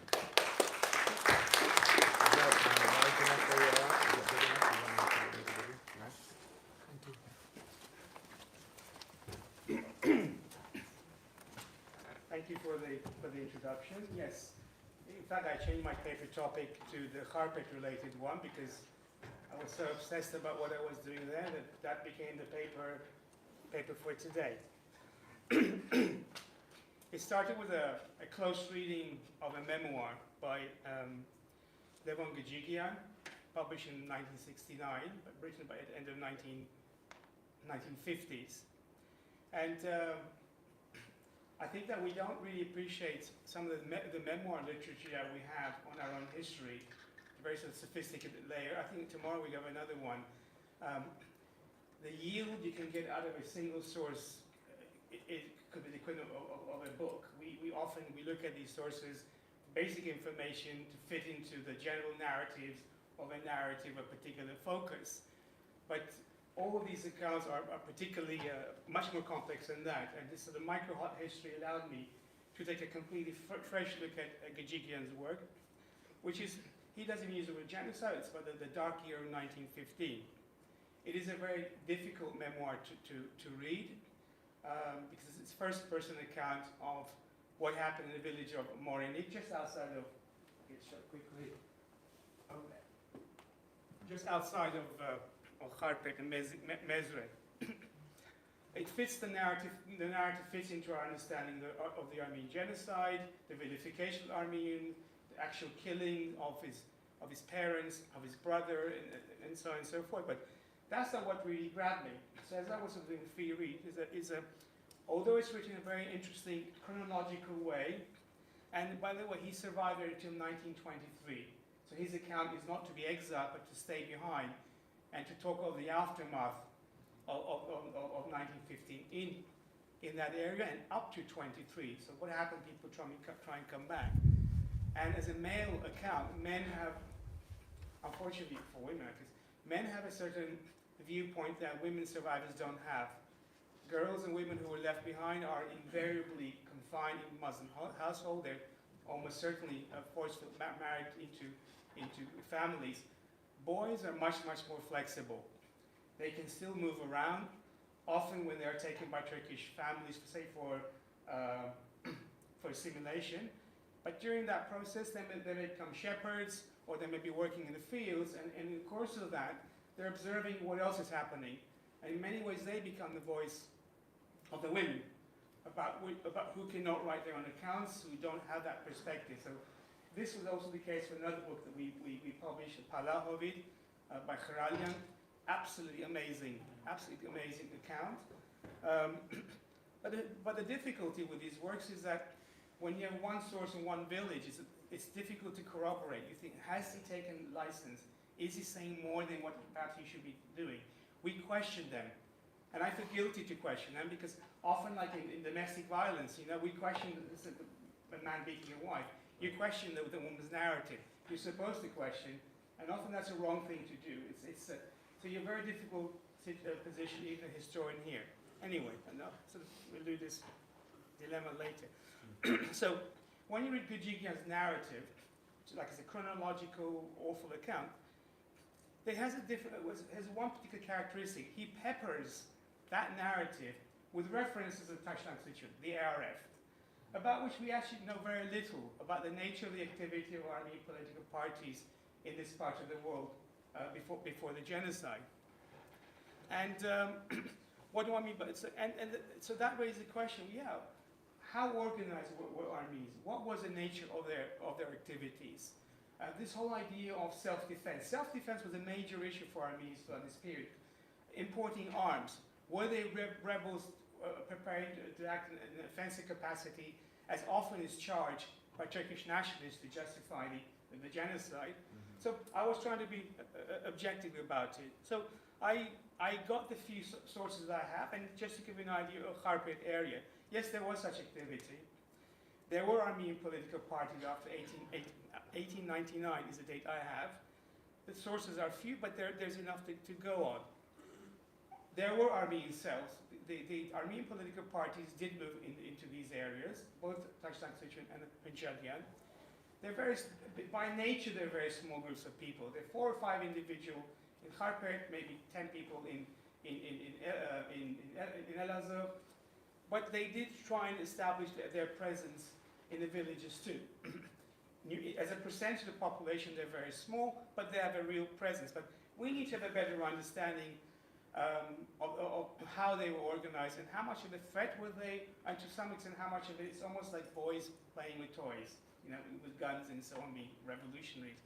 Invariably, they're students and teachers. But if you look at the activity in terms of Kharpet, yes, it's the first cells are in Kharpet, Mezrek, Kesrik, Huseynik, Morenik. But we're talking about a handful of people. In the case of what we look at Morenik, out of 1,000 people, I think at no point were the actual members of the organization more than 20 people. They might have sympathizers, but they're a small group. That's the sense we get.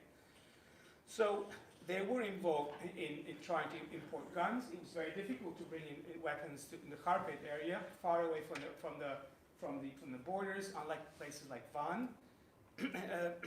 But we have some very interesting sources. One particular one in this account is Khachadun Chiljan. Khachadun Chiljan was actually a gunsmith, and he was an Armenian revolutionary, and he was in the business of procuring guns for Muslims. So he would repair them, and he would sell to third parties. In the course of this, he would also get arms and actually, including buying from soldiers, and pass them on to Armenian revolutionary organizations. But since this is during the period of Abdülhamid II, where the Armenian political parties are in armed opposition to Hamid. Why are they arming themselves? It's because of the massacres of 1895, other than the massacres of 1909. They're saying, we have to have the capacity to defend ourselves, our villages. How successful were they? Well, the bottom line is they were not very successful because it's not an easy. Even hiding the guns seems to be a major issue for them, even just physically to move one place to the other. But now you have a sense of what is involved in this sort of revolutionary activity. And was there a serious side to this? Yes, they've actually even used the guns during Abrahamyan's period. There are cases where when a judge condemned two Hunchagyans to death, revolutionaries, the Hunchagyans actually killed the judge. So once you give weapons, it can also be abused or misused. But we only have 4 instances. They come up. On a second occasion, there was a firefight in Ashvan when some revolutionaries were trying to flee. They were cornered. They just fired back. It's an incident. This is not an insurrection. This is not part of a political program. But it happened.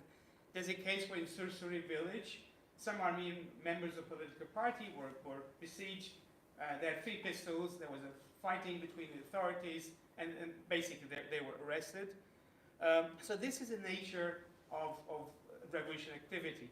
All this changed after 1908 revolution, when now political parties, Takshan Kılıçdaroğlu was no longer an illegal political party.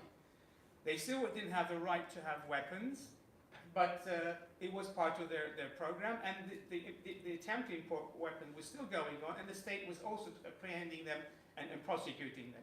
But the process was there, but we just don't know what the numbers are. We don't know how prevalent it was.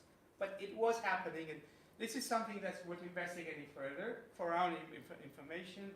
And we don't need to be defensive. Oh, don't talk about that because this sort of justifies the Turkish position. It doesn't justify the Turkish position for the genocide. We want to know it as a matter of historical fact, and because we want to know whether the actual dynamics of these processes. So Gojikyan talks about this, and in the course of his memoir, although it's not about ARF, he mentions, like when he says, oh, the notable people in the village, of 15 people, he identifies 10 of them as Tashtaksagas, all of them who died in 1915. Very nice people, nice young kids and so on. He died, he was such and such, he was a teacher, he was killed in 1915. Member ARF, this and that, the other. And you realize that, yes, in Morenik, there was some sort of ARF movement. And he himself was 12 at 15, and says, he makes another passing comment. He says he was a member of this ARF youth club. Okay, very interesting. Okay, youth club. And elsewhere he says, yeah, in the youth club, we had political education. I thought that was interesting. It's a passing comment. So we're putting this heparin together, and you have some sort of profile. It's not accurate, but gives you some background. So they had political education. Oh yes, by the way, this one guy had marksmanship classes. They actually fired guns. It could be hunting rifles. It's not surprising that they were doing this because they are a revolution organization, and to their credit in some ways that there was this type of activity as well. So this is a sort of militancy that Armenians did have, and why shouldn't they defend themselves? And this was part of the whole thing.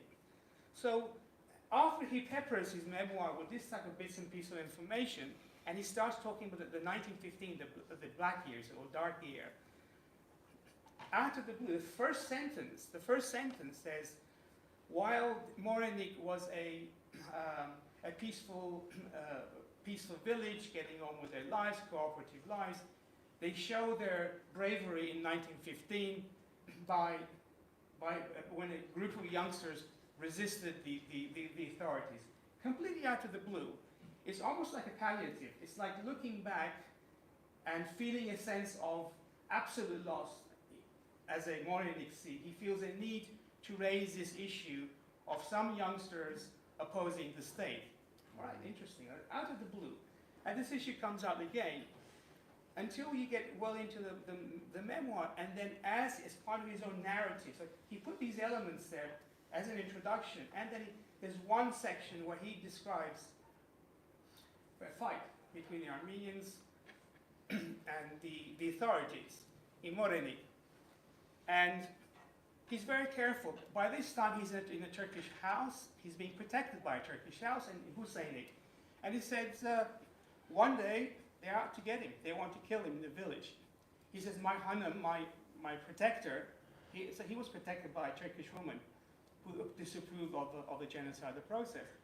He said, and why did they want to kill him? Because they said the Armenian Fedais in Morenik had killed this woman's son, Çete Said. He was like a gendarme fighting against the army. He was killed. And then he said, then we went to Morenik, and the fight, he says, and because it's blurry, the fighting was still going on. And then he mixes the voice in which the story is told, and several times he said, this story was told to me by gendarme Ali, who was in that fight. It's almost likely that it's two parts, what he saw and what gendarme Ali told him. And then he narrates, it's the only account I know of what happened in Morenik, and he says, and he starts his narrative from the Armenians were besieged in a house, the Abrahamyan house, across from the fountain. And he said the Ottomans had besieged them and they were bombarding them. And he tells you who the leaders are. He said there are 3 ARF members who are, two of them who are fighting. And that sort of fits in with what he had said in his normal narrative. Most of them were already arrested and killed. The authorities knew who these people were. It was a legal party. They were already taken the hard and taken away, killed. But there was this resistance. There was fighting. And he said the Ottoman authorities had brought cannon. They were actually bombarding the Armenians. It sounds like a major event. Now remember, I'm actually questioning this as I'm supposed to be a historian, and sometimes you can't resolve it. So the fighting goes on. He names the people, and there were also 15 youngsters between the ages of 15 and 18, members of his own club, kids who went to the young youth club of the ARF. Well, I guess they're much older now. They're not necessarily members. So now you have a group of armies, maximum of 17 people, are fighting against the state, and then it's a very heroic way. So the Armenians are being bombarded. They have to move. Their leader is. The name is good. Is wounded, and he asks his men to shoot it because he doesn't want to be caught. Very dramatic account of that encounter. And then the armies break through the Turkish lines. They reposition elsewhere. More troops come in. And in the end, they run out of ammunition and they run out of food. And in fact, they don't even care. Very sort of romantic way. He said that they saved their last bullets and they committed group suicide. They shot each other on the command of one person. If it's true, it's part of our history, right, as Armenians. But anyway, and they're killed, they're mutilated. But so Morenik becomes a very unusual case of Armenians actually fighting back after the deportations, after the mass deportations of women and children as well. So I'm trying to make sense of this. How do I process? How can I get more out of this? I don't even know my notes anymore. And what is bizarre is that the Morenik incident comes up in Leslie Davis's report in a very bizarre way. Because at exactly the same time, in fact, we can date when all this is taking place, which is around 23rd of July. Because Leslie Davis's approaches the governor of the province, Elazığ. And he's trying to get some sort of protection of the remaining Armenian, the women and kids. And it's there where the governor of Elazığ, Harput province, suggests to Davis that we would like you to write a report that the Armenians who were guilty have been apprehended and they have been deported, and only the innocent ones remain. And that Davis finds this rather absurd because he said, in a sense, he wants to condemn the people who have been deported as somehow being guilty. He has no idea of that, of their guilt or not. But he finds it as strange. But this issue keeps coming up. The Turkish authorities want him to write such a report. And there's another bizarre side. In all this time, they're also intercepting the American consular correspondence. They're actually reading what he's writing. Davis is writing about the genocide. And it's bizarre for them to say this because we have a handful of incidents where any kind of fighting is taking place, and we know that they've taken these people away, and they killed them for the most part. But at the same time, he's being asked to write this kind of report. So Davis says no, and we have the reports that he wrote at the time to the State Department and Ambassador Morgan in Constantinople, but also his overall report in 1918. He gives an overview of the whole chapter. And so he said they were trying to co-opt him into condemning the Armenians. And now we also know that that correspondence was being intercepted by the Turkish authorities at the same time. So what happened? What they agreed on is that the police, he said, okay, I will report to the State Department, but I will report what you tell me, your perspective. And the police chief writes a report of Armenian activities against the state, and he gives this to Leslie Davis. And Davis actually files this report, incidents which are said to have happened. It's a very qualified way. All right. So in some ways, that's a very important record. Because that shows, according to the police chief, what was the nature of the so-called Armenian insurrection. I mean, he's listing them all there. And there's like 5 incidents there. One of them is Moreni, which is and it's the worst one. And the way they're describing is that 9 Armenians shot at gendarmes, they killed 2 of them, and then they were apprehended. That's the extent of it. There are a couple of other places where the Armenians, 3 Armenians in Hulven shoot back at gendarmes chasing them. These guys are deserters, or these people are trying to get away. By that time, any Armenian who had fled, they had apprehended, they were hunting them down. Literally, they were hunting them down. And this is the context in which all this is happening, but they've taken these incidents, 5 incidents, including the burning of the central prison. Armenian prisoners in the central prison of Harput, very interesting. They burnt down the prison in an attempt to escape. Those who managed to get out were shot, and the other one was burnt to death. This is also considered to be an insurrection. So this is the context in which so-called Armenian uprising in the Harput region is taking place. This is reported, given to Davis. Davis actually presents that to the State Department as a statement from the authorities. So it gives us a sense of what so-called Armenian rebellion was about, because this issue now comes up during the wartime itself, that the Armenians are rebels. If they're rebels, why can't you come up with more examples, something more powerful? So that's a second level analysis.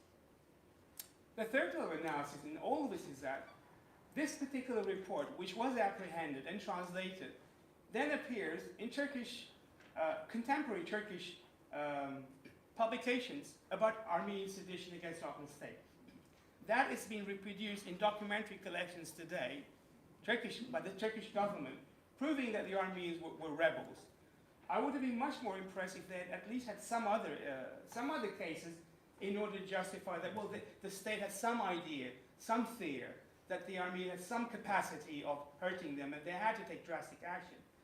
But even the contemporary Turkish documentation on these issues cannot back it. Although the Turkish nationalist thesis is that there's some sort of correlation of Armenian treachery and threats to the integrity of the Ottoman Empire, which could also justify the murder of the men. Some people have said that. You just kill all the men in the villages, and that way you sort of have a safer environment. Of course, then the question is, why do you deport women and kids if you've already done that? But there is I have not seen more material, I'm focusing Harput in this case, to justify, to somehow explain that the authorities had any idea to be even fearful, at least in the Harput area. It's completely contrived. And the thesis that the accusations against the Armenians were absolutely contrived as part of the genocidal calculus. This is how you vilify people in order to justify what you already decided you want to do to them, which is destroy them and clear them out of the way. And this is how the charges were made. And at the same time, through the Davis and so on, you're also trying to blame the victim. And this what I would call fabricated reports from that time in the documentation is now surfacing in so-called documentary collection in Turkey, which still doesn't add up. They're actually trivial matters if you look at them seriously. And Davis had said that at the same time. It's out of 100,000 people, we have found about less than a dozen incidents of the whole area in which less than 10 gendarmes have been hurt, right? This is supposed to be the so-called Armenian insurrection. Yet this is the arguments that they're still presented as being credible in modern Turkish historiography. Why do I do this type of work? Why does it matter? I think it matters because for Turkish audiences, I think that Turkish audiences themselves don't realize how ridiculous their own thesis is. It is worth critiquing Turkish documentary publications because they don't bear the official Turkish thesis out. And yes, while there is an element of Turkish nationalists you will never convince because they are racist and they actually don't care if armies work here or for whatever reason. But there is a middle ground of Turkish intellectuals and youngsters today who believe in the Turkish thesis because they never examined it. And this is a way of engaging them. I think this is why it matters, the sort of work that we do, that UMIT does, and we publish this material because it is a cumulative process. And my Harper project is the same. We're trying to have a voice in Turkey today. We're trying to have a backing for that voice in Turkey today. And we already have supporters, much more than people realize. Even in places like Elazığ, which was very religious and nationalistic, when you're on the ground, you'll be surprised at how much more support that we have. But there's also a huge gray area there, well across the 50% more, that we're fighting for the hearts and minds of those people by showing that how the Turkish propaganda is part of the problem. This whole vilification problem is a problem. The issues that our opening speech was about. This is blaming the victim. The way that ideology is still being serviced by the Turkish state, but with less and less empirical data. They have to fabricate it. They have to sort of jump to conclusions that are not warranted by the materials. So doing this type of work, publishing them, perhaps even this particular book, from what I've heard so far, it's worth even having it in Turkish, because this is the way that we can have a voice in Turkey. So it's not about fighting wars and this and that. I mean, it's ridiculous. The way you deal with this issue, you prevail within Turkish society, is being able to show them with good academic integrity that, I'm sorry guys, but you guys are victim in many ways yourselves. And we are all collectively better than this. And the audience is receptive. And so what we do as historians does have a resonance. And that's why I call myself a historian activist. We can apply scholarship to real life situations in Turkey that has real consequences, not just in our interest, but in everybody's interest, right? And so this was one little example, one little rebellion that's not a rebellion. We still don't know, was it 17 armies or 9 armies or whatever. But it shows how something like that can be used and abused and recirculated and inflated. And by showing that, you're already beginning to open people's eyes and you're getting them to question their own historiography. Thank you.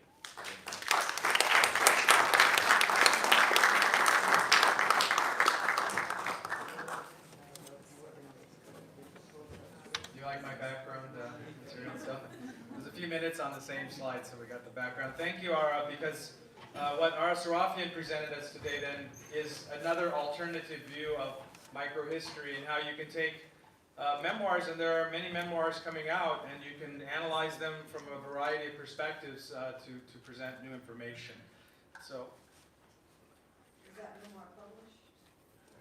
have you published that one yet? Is it published? Published. The memoir was published in 1969 in Armenian. It's worth translating, so if anybody wants to sponsor it, we can organize it. But it's an important one. In fact, I would like to see it in Turkish, personally, as well. Yeah. Right.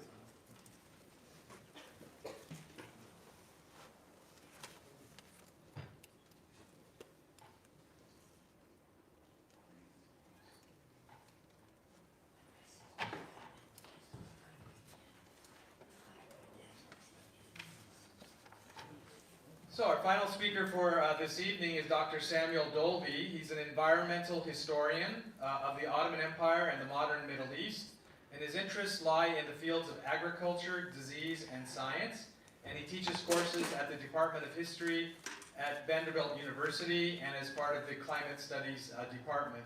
He has a new book which will be forthcoming from Cambridge University Press entitled Locusts of Power, Borders, Empire, and Environment in the Modern Middle East. And the book offers a new account at the end of the Ottoman Empire of the emergence of the states of Iraq, Syria, and Turkey, grounded in the ecology of the Jazeera region, its mobile people, and distinctive locusts. So we want to introduce Dr. Samuel Dolbee. Thank you.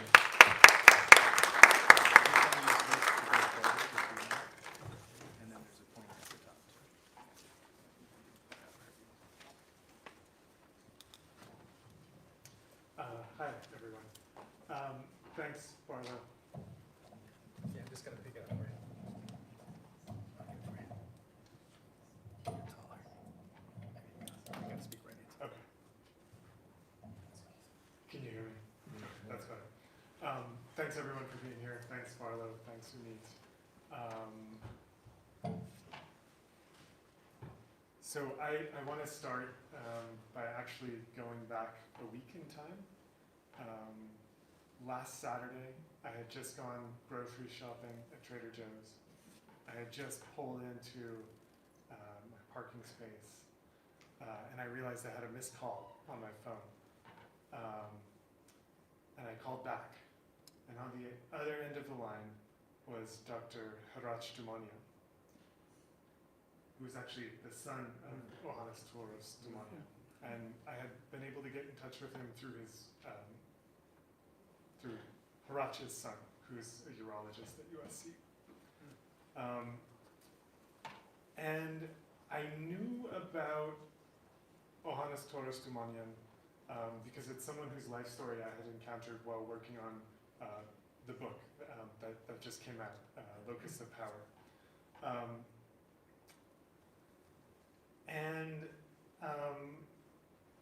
So in talking with Dr. Dumanian, I had a lot of questions for him. Most prominently, perhaps, was whether I could see him in Los Angeles and we could talk more. He also had questions for me. And one of those questions was, what do you think of my father? It's a really hard question.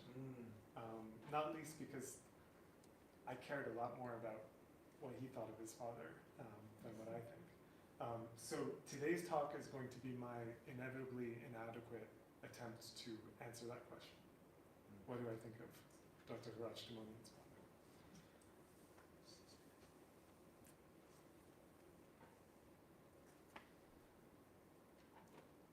It's coming.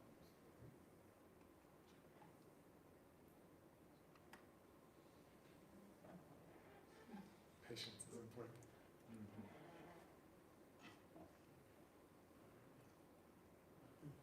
Okay. So as I said, I first came across the story of Hans-Lukas Dumanian and his life because a friend noticed his memoir while doing research at the Nubar Library in Paris. The document, you can see the cover of it on the left there.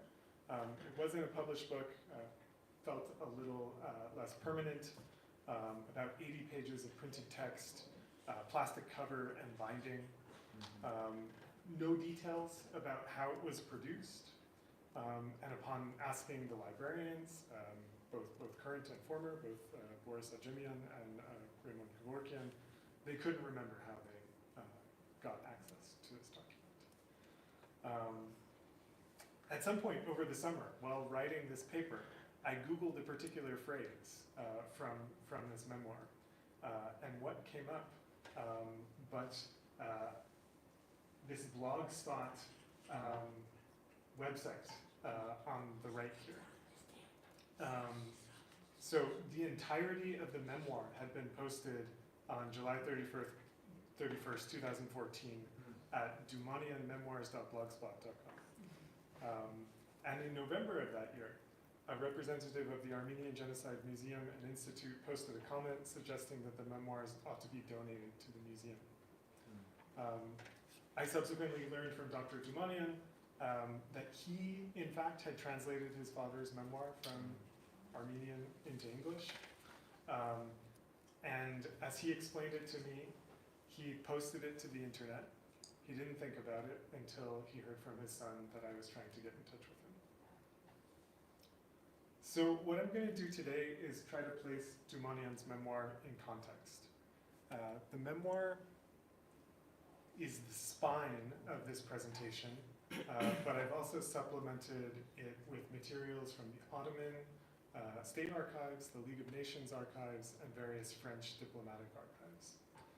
And in all of these places I looked for Dumanian, even though his presence wasn't easy to find.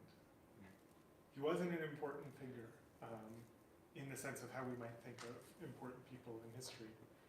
He didn't write reports himself. He didn't leave behind personnel files. Instead, his name showed up in traces of reports by others. In some cases, in traces of expense reports, as you can see on the upper left there. So part of the goal today and of the piece is to bring this document to life.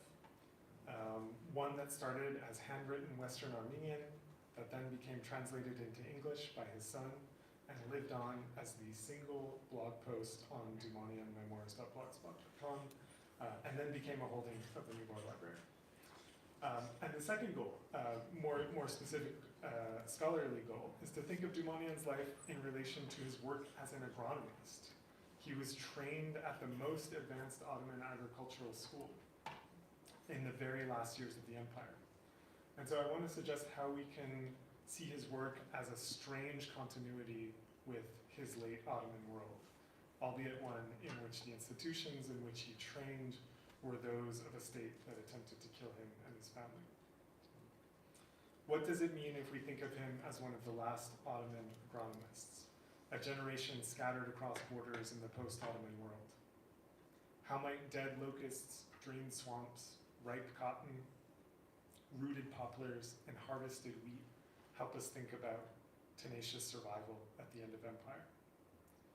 In addressing these questions, I'll trace his family's presence in the greater Adana region, his training as an agronomist, his survival of the genocide by killing locusts around Deir ez-Zor, his work in Alexandria during the French Mandate when he built agricultural villages for Armenian refugees from Cilicia.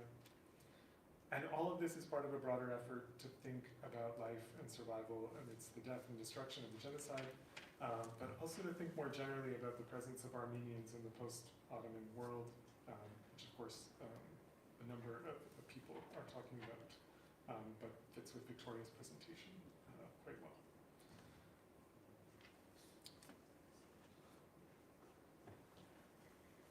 So I stole this map from Umit's book. It's a good book. It also has good maps. So Ioannis Toros Dumanian was born. He wasn't like that. Okay. It was art. Ioannis Toros Dumanian was born in 1894 in Hajin.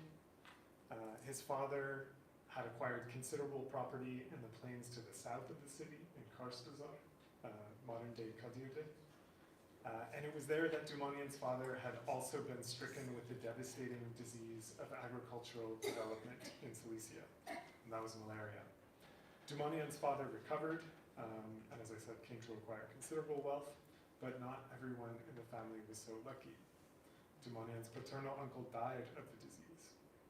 This was, of course, also a time of great development, but also much tumult in the Cilician plains. The Ottoman state had for decades viewed the region as a frontier of settlement, a place where figures like Cevdet Pasha hoped to settle nomads and Muslim refugees as a way to expand agricultural development. Dumanian first attended school in Kayseri, and it was there that he was during the Adana massacres of 1909. His parents survived too, though it was unclear if they had been in Kars-Bazar or Hajin. In the fall of 1909, Dumanian began his journey to the prestigious Gatronagan School of Istanbul. And he did so on foot, with a group of other people from Hajin, many of whom were on their way to the United States to make money, and to make money fast. All along the way, they passed the ruins and remains of the violence of the spring. But despite the destruction, Dumanian and his family were committed to their roots in place. Dumanian wanted to be an engineer, His father wanted him to take care of their agricultural properties. And so the compromise was that he would become an agricultural engineer. So Dumanian remained in Istanbul and continued his education at the Halkalı Agricultural School. This school was founded in 1892 as part of an effort to develop Ottoman experts who could use their technical training to help the Ottoman Empire regenerate itself.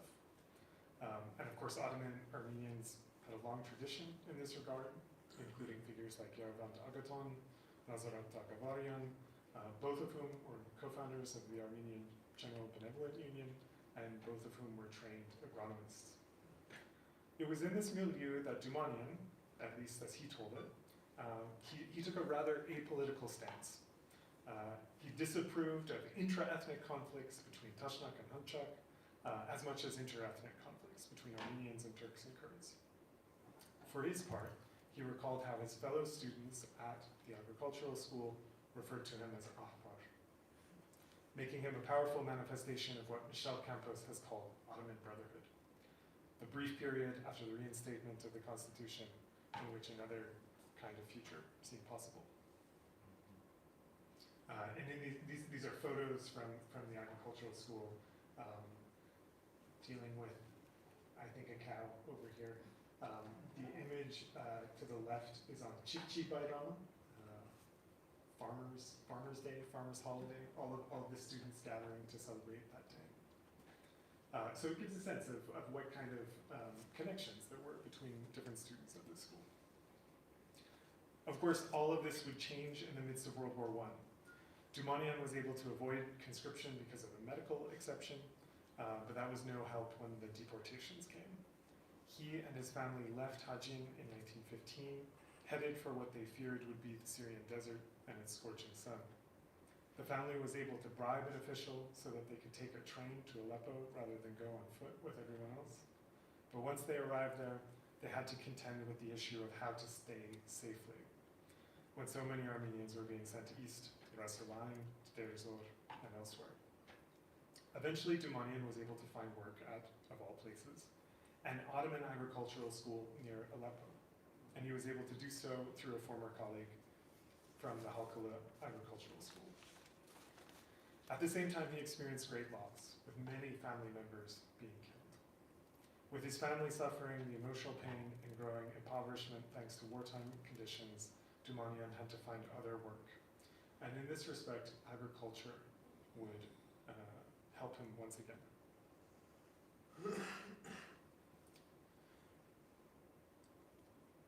At this time, eastern Syria and southeastern Anatolia were in the midst of a terrible locust invasion. Now, this wasn't the locust invasion that many of us might be familiar with, of 1915 around Mount Lebanon, which coincided with the Allied blockade of this part of the world to create terrible famine and suffering. This was a different pattern. Locusts for many decades had been swarming out of this region of the Jazeera and into cultivated land. One Ottoman official deemed the locusts more of a danger to the Ottoman army and the Ottoman domains than rival states. And accordingly, they took significant steps to stop the insects, most notably appointing several German experts to try to root them out. One of these German experts even went so far as to say that the locusts were so bad precisely because of what he called, quote, the annihilation of most of the Armenian people. Now, we know, of course, about the many ways that the genocide has been covered up. We know of destruction of archives. We know of banning of photographs, all of these things. It's striking to me that a German entomologist, of all people, was straightforward about this relation.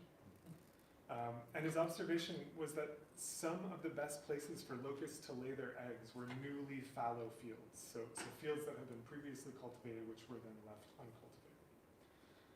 So in deporting and killing Armenians, as well as in mobilizing the civilian population more broadly, the empire had greatly increased those ideal locust habitats. And ironically, it was those locusts, caused in part by the deportations of Armenians, that helped Johannes Taurus Dumanian survive, because he found work as a locust exterminator. as he killed locusts in the very same places that Armenians were being killed. On a number of occasions, he described how he saved people, carefully concealing his own identity, hidden behind his military uniform as it was, until it was safe to reveal himself as a fellow Armenian. It was in this way that he survived the genocide and helped other people survive too. His family was less fortunate, as both his parents died of disease in the final months of the conflict. In the wake of World War I, he returned first to Silesia, hoping to reclaim his family's lost property under the patronage of the French. But he had little success, and with fighting between Kemalist forces and the French picking up in the spring of 1920, he departed Silesia once again for Istanbul and once again for training in agriculture. While in Istanbul, he completed the education at Halkalı that the war had interrupted, thanks to a program crafted by state officials to allow students like him who had their studies interrupted by the war.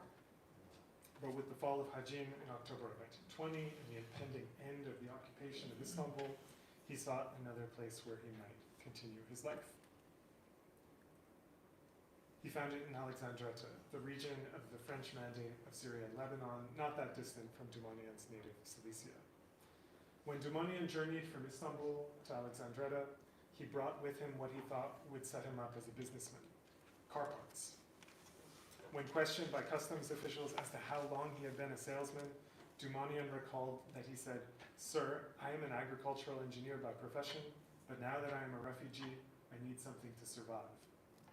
He sold the car parts pretty quickly, thanks to the terrible state of the road between Alexandretta and Aleppo. But he wouldn't stay away from agriculture for very long. He quickly became appointed the Director of Agriculture, Forestry, and Economics for Alexandretta. In this capacity, he, among other things, developed seedlings and planted trees.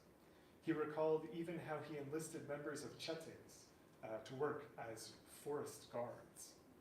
He also remembered how he found solace in the mountainous forests, which perhaps reminded him of his home of Hajin.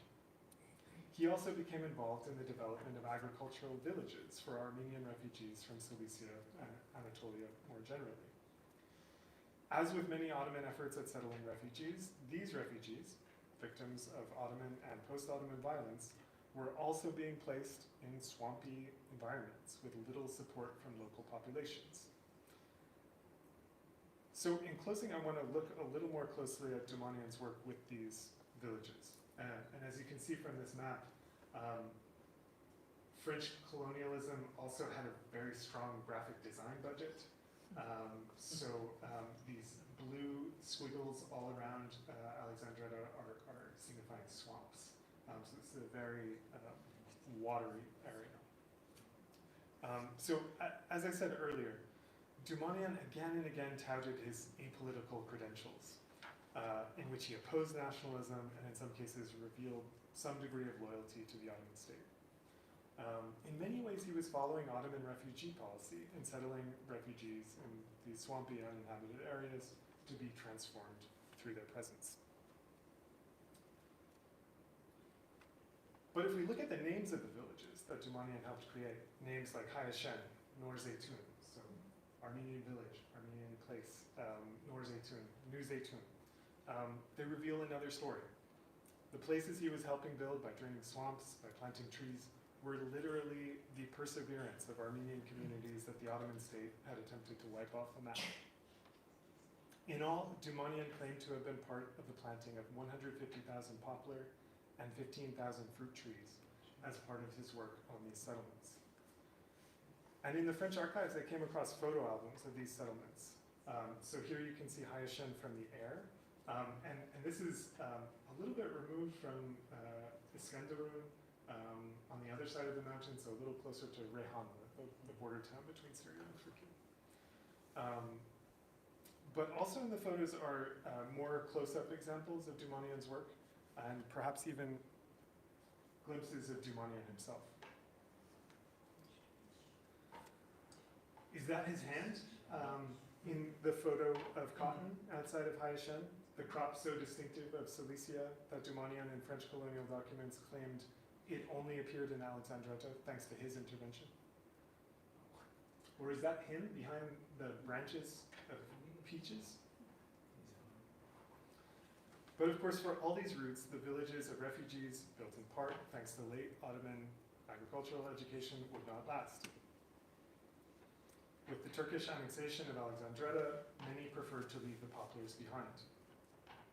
Poplars are actually known as pioneer tree species because they grow very fast, they get deep roots very quickly, and their seeds can also go great distances.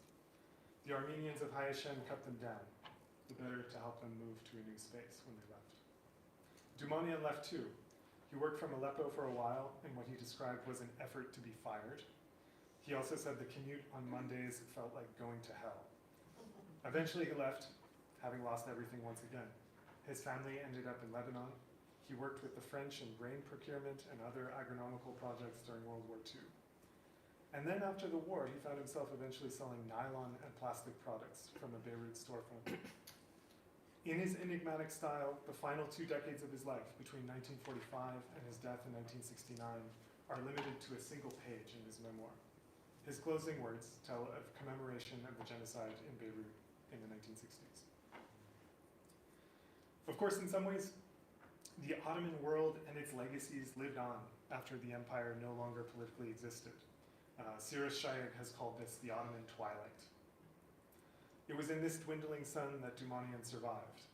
By killing locusts and planting poplars, he followed his mission as one of the last Ottoman agronomists, enacting agricultural policies that in general contour seemed Ottoman even after the empire no longer existed. But when did the sky finally go dark? When the poplars of Hayashen fell to the ground? When Hayashen was renamed Cumhuriyet? When Dumanian left behind agronomy and began selling nylon? It's difficult to say. And any answer in this regard would also be inadequate to Dr. Dumanian's question with which I began this talk. What do I think of his father? The best I can do in this regard is point to a page in the memoir after the text, which is an arboreal testament to Dumanian's botany of survival.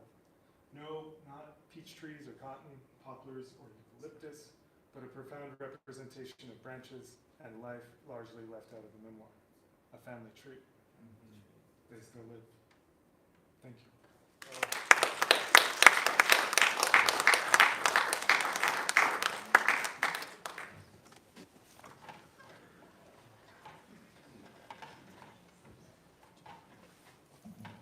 Thank you, Dr. Dolbee. I think that was a very interesting look at very understudied. It's the first time I really looked at the